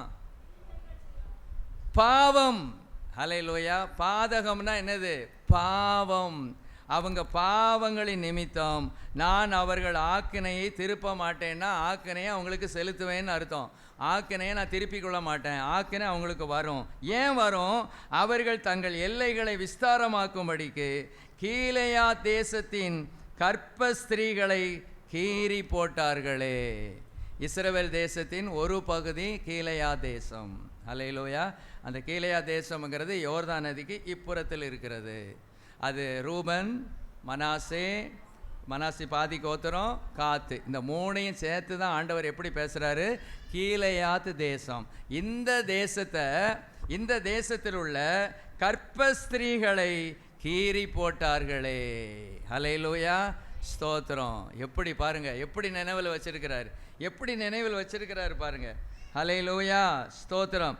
இன்னும் நான் சொல்ல விரும்புகிறேன் பாருங்க. இதே ஆமோஸ் 1ஆம் அதிகாரம் 3-5 வரைக்கும் வாசிங்க. கர்த்தர் சொல்லுகிறது என்னவென்றால், தமஸ்குவினுடைய 3 பாதகங்களின் நிமித்தமும் 4 பாதகங்களின் நிமித்தமும் நான் அதன் ஆக்கினையை திருப்ப மாட்டேன். அவர்கள் கீலேயாத்தை இருப்பு கருவிகளினால் போரடித்தார்கள். போதும், அவ்வளோ போதும். சரி, இப்போ இவங்க யாருன்னு சொல்லணும், நீங்கள் தான் சொல்லணும். இவங்க எந்த தேசம்? இந்தியா கேபிட்டல் என்ன? இதையாவது சொல்லுங்கள். டெல்லி. தமிழ்நாடு கேபிட்டல் என்ன? சரி. கர்நாடகா கேபிட்டல் என்ன? தெரியாதா? பெங்களூர். ஸ்தோத்திரம். பக்கத்தில் உள்ளதான் நான் கேட்கேன். ஸ்தோத்திரம். கேரளா கேபிட்டல் என்ன? திருவனந்தபுரம். இதெல்லாம் நமக்கு தெரிஞ்சது. அப்போ தமஸ்குவுக்குன்னா எத்தனை இடம் பைபிளை படிக்கிறோம். சீரியா கேபிட்டல். சீரியாவனுடைய கேபிட்டல் எது? தமஸ்கு. தமஸ்குன்னு சொன்னால் தேவன் யாரை சொல்கிறாருன்னு அர்த்தம்? சீரிய மக்களை குறித்து சொல்கிறாரு. இந்த சீரிய மக்கள் என்ன செஞ்சாங்களாம்? அவர்கள் கீலேயாத்தை இருப்பு கருவிகளினால் போரடித்தார்களே. ஸ்தோத்திரம். ஏன் கீலேயாத்துன்னு திருப்பி வருது தெரியுமா? இது வேற பாயிண்ட்டு, இருந்தாலும் உங்களுக்கு நான் சொல்ல விரும்புகிறேன். இந்த 3 குரூப், 2 குரூப் இருக்குது பார்த்தீங்களா? தேவ சித்தம் இல்லாமல் யோர்தானுக்கு இந்த பக்கத்தில் குடியிருந்தாங்க. அவங்க எங்கே போய் சேரலை? அந்த கானான் தேசத்துக்குள்ளே போகலை. அவங்களுக்கு அந்த ஆடுகளுக்கும் மாடுகளுக்கும் தேவையான புல்வெளி இருந்த உடனே அவங்க எங்கே உட்கார்ந்துக்கிட்டாங்க? இங்கே யோர்தானுக்கு இப்புறத்திலே உட்கார்ந்துக்கிட்டாங்க. அப்போ அங்கே உள்ள ஜனங்களுக்கு யோர்தானுடைய பாதுகாப்பு இருக்கிறது. ஆகவே அந்த 9 கோத்திரத்தை மற்றவங்க அவ்வளோ எளிதாக தாண்டி போய் என்ன செய்ய முடியாது, சண்டை போட முடியாது. இவங்களாக வாலண்டியராக கேட்டுக்கொண்டாங்க. இங்கே எந்த பாதுகாப்பும் இல்லை. ஹல்லேலூயா, ஸ்தோத்திரம். தேவ சித்தம் இல்லாமல் நாம் சில காரியங்களை கேட்டு வம்ப விலைக்கு வாங்குகிறோம். என்னுடைய பாயிண்ட் அது இல்லை, ஆனால் இதை லைட்டாக நான் உங்களுக்கு டச் பண்ணுறேன். எங்கே பார்த்தாலும் கீழையாத்துன்னு வந்துக்கிட்டே இருக்குல்ல. ஏன் இந்த கீழையாத்துனா அந்த 2 கோத்திரம் சேர்ந்து தான் கீழையாத்து. பிரைஸ் தி லார்ட், ஸ்தோத்திரம். இப்போ அந்த 2 கோத்திரத்துக்கு என்ன இல்லாமல் போயிடுச்சு, பாதுகாப்பு இல்லாமல் போயிடுச்சு.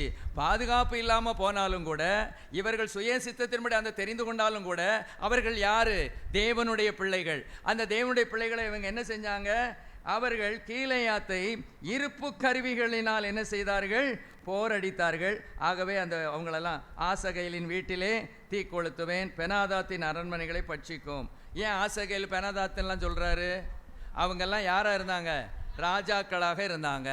பெனாதாத், ஆசகேல், அவங்களுக்கு தண்டனை வருது. அவங்களுக்கு என்ன வருது, தண்டனை வருது. Price the Lord. அடுத்து ஆமோஸ் 1:6 வரைக்கும் வாசிங்க.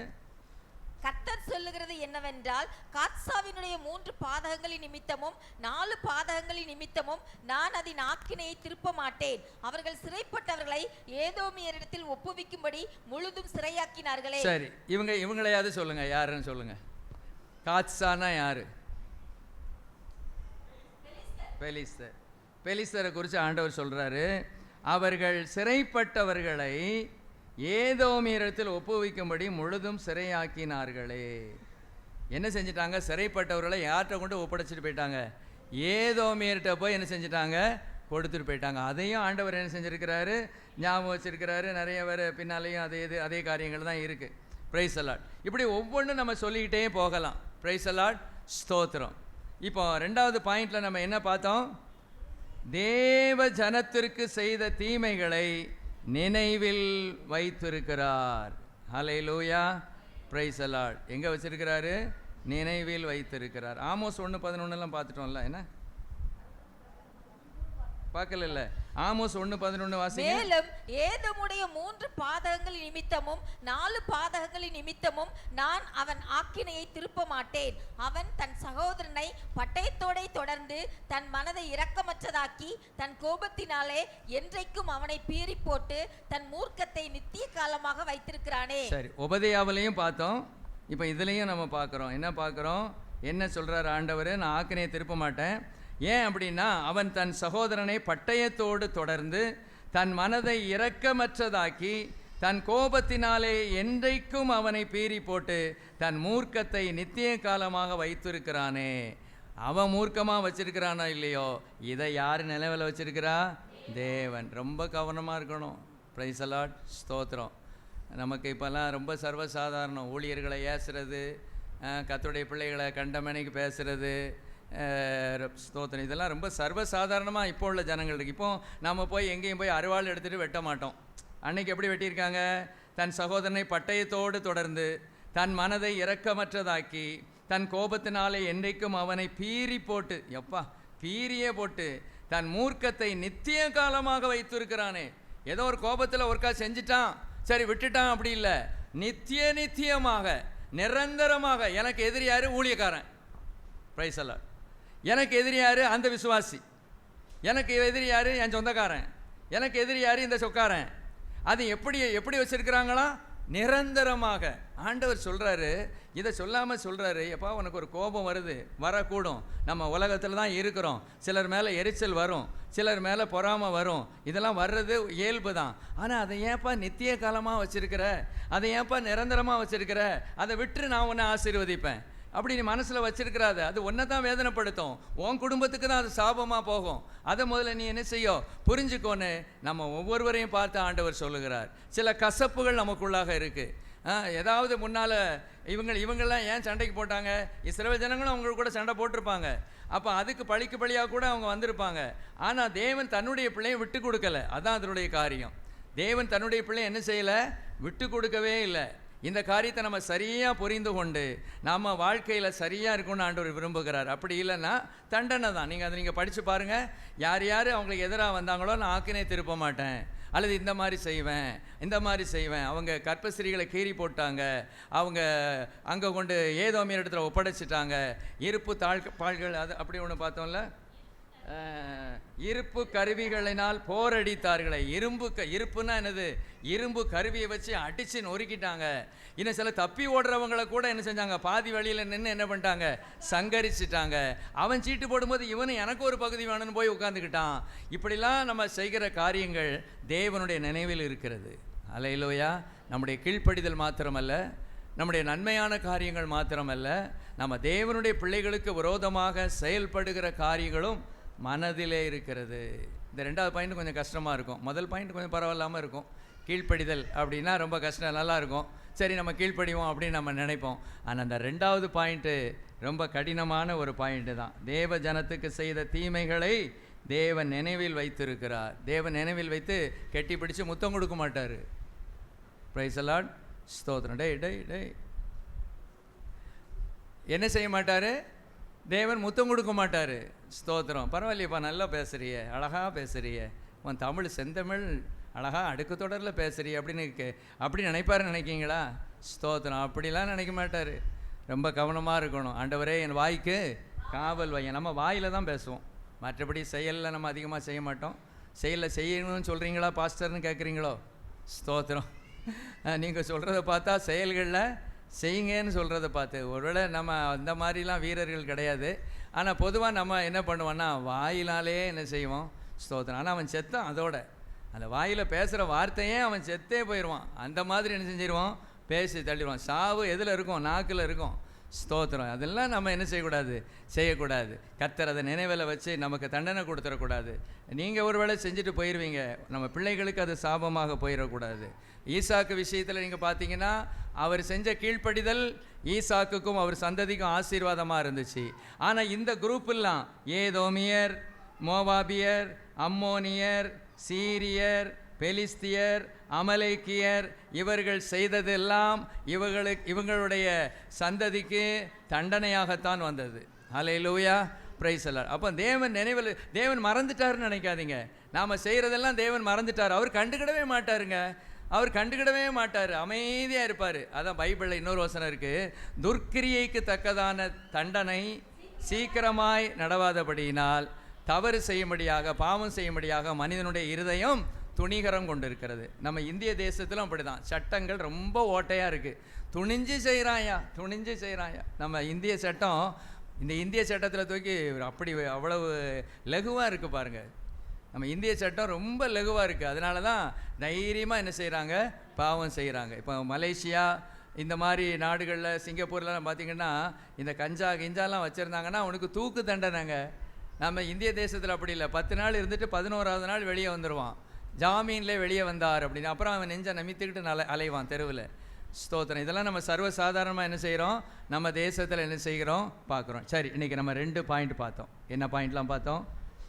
முதல்ல என்ன பார்த்தோம்? ஆபிரகாமின் கீழ்ப்படிதலை தேவன் நினைவில் வைத்திருக்கிறார். 2வதாக தேவ ஜனத்திற்கு செய்த தீமைகளை நினைவில் வைத்திருக்கிறார். அப்படின்னா என்ன அர்த்தம்? அந்த 2வது ஃபஸ்ட்டு பாயிண்டில் என்ன அர்த்தம்? தேவனுக்கு நான் கீழ்ப்படிஞ்சிக்கிட்டே இருந்தால் அது அவர் நினைவில் வச்சு என்னை ஆசீர்வதிப்பார். இது முதல் பாயிண்ட்டு. 2வது பாயிண்ட் என்ன? தேவ ஜனத்திற்கு நான் எதிராக அல்லது நான் தீமை செய்தால் தேவன் அதை நினைவில் வைத்து எனக்கு தண்டனை கிடைக்கும். ஃபஸ்ட்டு பாயிண்ட்டை நம்ம செய்ய போகிறோமா? செகண்ட் பாயிண்ட்டை செய்ய போகிறோமா? ஃபஸ்ட் பாயிண்ட்டை செஞ்சிடலாமா? அல்லேலூயா. ஸ்தோத்திரம். செஞ்சிடலாமா? ஃபஸ்ட்டு பாயிண்ட்டை முதல்ல செஞ்சிருவோம். செகண்ட் பாயிண்ட்டையும் நாம் என்ன செய்யக்கூடாது? செய்யக்கூடாது. ஃபஸ்ட்டு பாயிண்ட்டை செய்யணும். செகண்ட் பாயிண்ட்டை என்ன செஞ்சிடக்கூடாது? செஞ்சிடவே கூடாது. தேவ ஜனத்திற்கு செய்த தீமைகளை நினைவில் வைத்திருக்கிறார். அல்லேலூயா. யார் நினைவில் இருக்குது? தேவ நினைவில் இருக்குது. யார் யுத்தம் பண்ணாலும் யுத்தம் பண்ணாட்டாலும் கர்த்தர் நமக்காக என்ன செய்வார்? யுத்தம் பண்ணுவார். சோர்ந்து போகாதீங்க, தளர்ந்து போகாதீங்க. எனக்கு யாருமே இல்லையா, நான் கைவிடப்பட்ட நிலைமையில் இருக்கிறேன்னு, ஐயோ அவன் மிரட்டிட்டு போயிருக்கானே, இவன் அப்படி செஞ்சுட்டு இருக்கானே, அப்படிலாம் நம்ம நினைக்க வேண்டாம். நம் பட்சத்தில் கர்த்தர் இருக்கிறார், நமக்காக யுத்தம் பண்ணுகிற ஒரு தேவன் இருக்கிறார். இதுக்கு எவ்வளவோ நம்ம சொல்லலாம், எத்தனையோ வசனங்கள் இதுக்கு என்ன செய்து இருக்கு. கர்த்தர் தன்னுடைய பிள்ளைகளுக்காக வழக்காடுவார், யுத்தம் பண்ணுவார், நம்மோடு கூட இருப்பார், நம்மை பாதுகாப்பார், நம்மை சுற்றிலும் இருப்பார். நம்முடைய தேவன் நமக்காக இருக்கிறார். முழங்கால் படிடுவோம். ஹல்லேலூயா, ஹல்லேலூயா, ஹல்லேலூயா. ஸ்தோத்திரம், ஸ்தோத்திரம். நாம் செய்கிற நற்கிரியைகளை தேவன் கவனத்திலே வைத்திருக்கிறார். போன வாரம் நாம் சிந்தித்தோம். நற்கிரியைகளை, நற்காரியங்களை தேவன் மனதில் வைத்து அவர்களை ஆசீர்வதித்திருக்கிறார். ஹல்லேலூயா. ஆபிரகாமின் கீழ்ப்படிதலை தேவன் நினைவில் வைத்து அதை ஈசாக்கிடத்திலே அவர் சொல்லுகிறார். அவருடைய மகனாகிய ஈசாக்கிடத்திலே சொல்லுகிறார், ஈசாக்கே, உன்னுடைய தகப்பன் என்னுடைய கற்பனைகளையும் என்னுடைய கட்டளைகளையும் என்னுடைய நியமங்களையும் எல்லாவற்றையும் அவன் கடைபிடித்ததினாலே உன்னை நான் ஆசீர்வதிப்பேன்னு சொல்கிறாரு. ரெண்டாவது நாம் பார்த்தோம், தேவ ஜனத்திற்கு செய்த தீமைகளை கூட தேவன் நினைவில் வைத்திருக்கிறார். அபிமெலேக்கிட்ட டைரக்டாக சொல்கிறாரு, அவன் செய்த தவறை, அவன் உங்களுக்கு விரோதமாய் வந்த காரியத்தை, பாளையத்திலே அல்லது சண்டையிலே பின்பகுதியில் நின்றவர்களெல்லாம் வெட்டி போட்டானே, அதையெல்லாம் என்னுடைய நினைவில் வைத்திருக்கிறேன் என்று கர்த்தர் சொல்லுகிறார். அவர்களை மாத்திரமல்ல, ஏதோமியர், மோவாபியர், அம்மோனியர், சீரியர், பெலிஸ்தியர், இவர்கள் எல்லாரும் தேவ ஜனத்துக்கு விரோதமாக இருந்தார்கள். அதை மனதில் வைத்தார். ஹல்லேலூயா, ஸ்தோத்திரம். கொஞ்சம் நம்ம சிந்தித்து பார்ப்போம், நம்முடைய வாழ்க்கையில் நம்ம எப்படி நாம் வாழ்ந்து கொண்டு இருக்கிறோம்.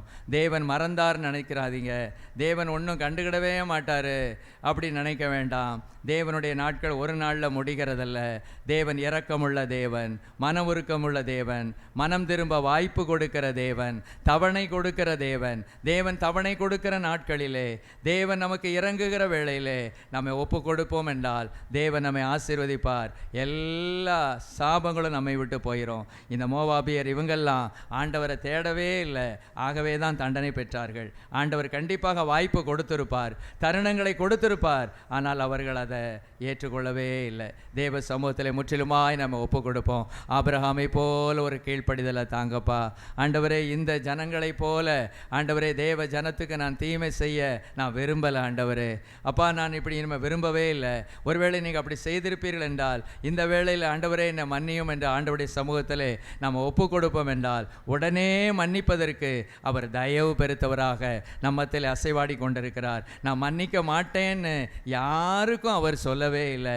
ஆண்டவரே, என்னை மன்னி ஆண்டவரே, இந்த தவறை நான் செஞ்சுட்டேன் ஆண்டவரே, செஞ்சிருக்கிறேன் ஆண்டவரே, தயவு செய்து எனக்கு இறங்கும் ஆண்டவரே, என்னுடைய காரியங்கள் எல்லாம் மன்னியும் ஆண்டவரே என்று ஒரு வார்த்தை சொல்லி ஜெபிச்சு பாருங்க. கர்த்தர் எல்லா பாவங்களையும் மன்னிச்சு நம்மை ஆசீர்வதிப்பதற்கு அவர் மேன்மை உள்ளவராக, வல்லமை உள்ளவராக அவர் நம்மத்தில் அசைவாடி கொண்டிருக்கிறார். நம்ம உணர்கிறோமா என்று தான் பார்க்கிறார். வேற ஒன்றும் அவர் இந்த நாட்களில், இந்த கிருபையின் காலத்தில் பெருசாக அவர் நமக்கு செய்யணும்னு அவர் வர்றதில்லை. நம்ம மனம் திரும்புகிறோமா, நம்முடைய உணர்வடைகிறோமா என்று பார்த்து நான் மனம் திரும்பின உடனே அந்த காரியங்கள் எல்லாம் மறந்து மன்னிச்சு அவர் சொல்வார், உன்னுடைய பாவங்களை எல்லாம் நான் மேற்குக்கும் கிழக்குக்கும் எவ்வளவு தூரமோ அவ்வளவு தூரமாக நான் நீக்கிட்டேன்னு சொல்லுவார். ஒரு நல்ல தேவன் நமக்கு இருக்கிறார்கள். ஹல்லேலூயா. சில இடங்களில் தான் பார்ப்போம், துஷ்ட நிக்கிரகா இஷ்ட பரிபாலனா அப்படி சொல்லுவாங்க. துஷ்ட நிக்கிரகா, துஷ்டர்களை நிக்கிரகம் பண்ணும்படியாக, இஷ்டர்களை பக்திமான்களை ஆசீர்வதிக்கும்படியாகத்தான் சில காரியங்கள்லாம் இருக்குது. ஆனால் நம்முடைய தேவன் அப்படி அல்ல. பாவிகளை ரட்சிக்க கிறிஸ்து இயேசு உலகத்திலே வந்தார். ஹல்லேலூயா. நம்முடைய தேவன் வித்தியாசமான தேவன், நம்முடைய தேவன் வித்தியாசமானவர். இந்த நாளிலே ஒப்பு கொடுத்தால் இந்த நாள் ஒரு ஆசீர்வாதமான நாளாக நமக்கு மாறும். தேவ சமூகத்தில் ஒப்பு கொடுப்போம். எங்கள் நல்ல பிதாவே, நன்றியோடு நாங்கள் உம்மை துதிக்கிறோம். ஆசீர்வதிக்கப்பட்ட இந்த நல்ல நாளுக்காக ஸ்தோத்திரம். ஆண்டவரே, நீர் நினைவில் வைக்கிற தேவன் என்கிற தலைப்பிலே இந்த நாளிலே நாங்கள் சிந்தித்தோம். ஆண்டவரே, ஆபிரகாமின் கீழ்ப்படிதல், அதே சமயத்தில் இஸ்ரவேலை சுற்றி இருக்கிற ஆண்டவரே அந்த ஜனங்களுடைய ஆண்டவரே அந்த தீமையான காரியங்கள், தேவ ஜனத்துக்கு விரோதமான தீமையான காரியங்கள், இவைகளை நீர் உம்முடைய மனதிலே வைத்திருந்தீர் என்று நாங்கள் ஆண்டவரை சிந்தித்தோம். ஆண்டவரே, அப்பா மை ஸ்தோத்தரிக்கிறோம்.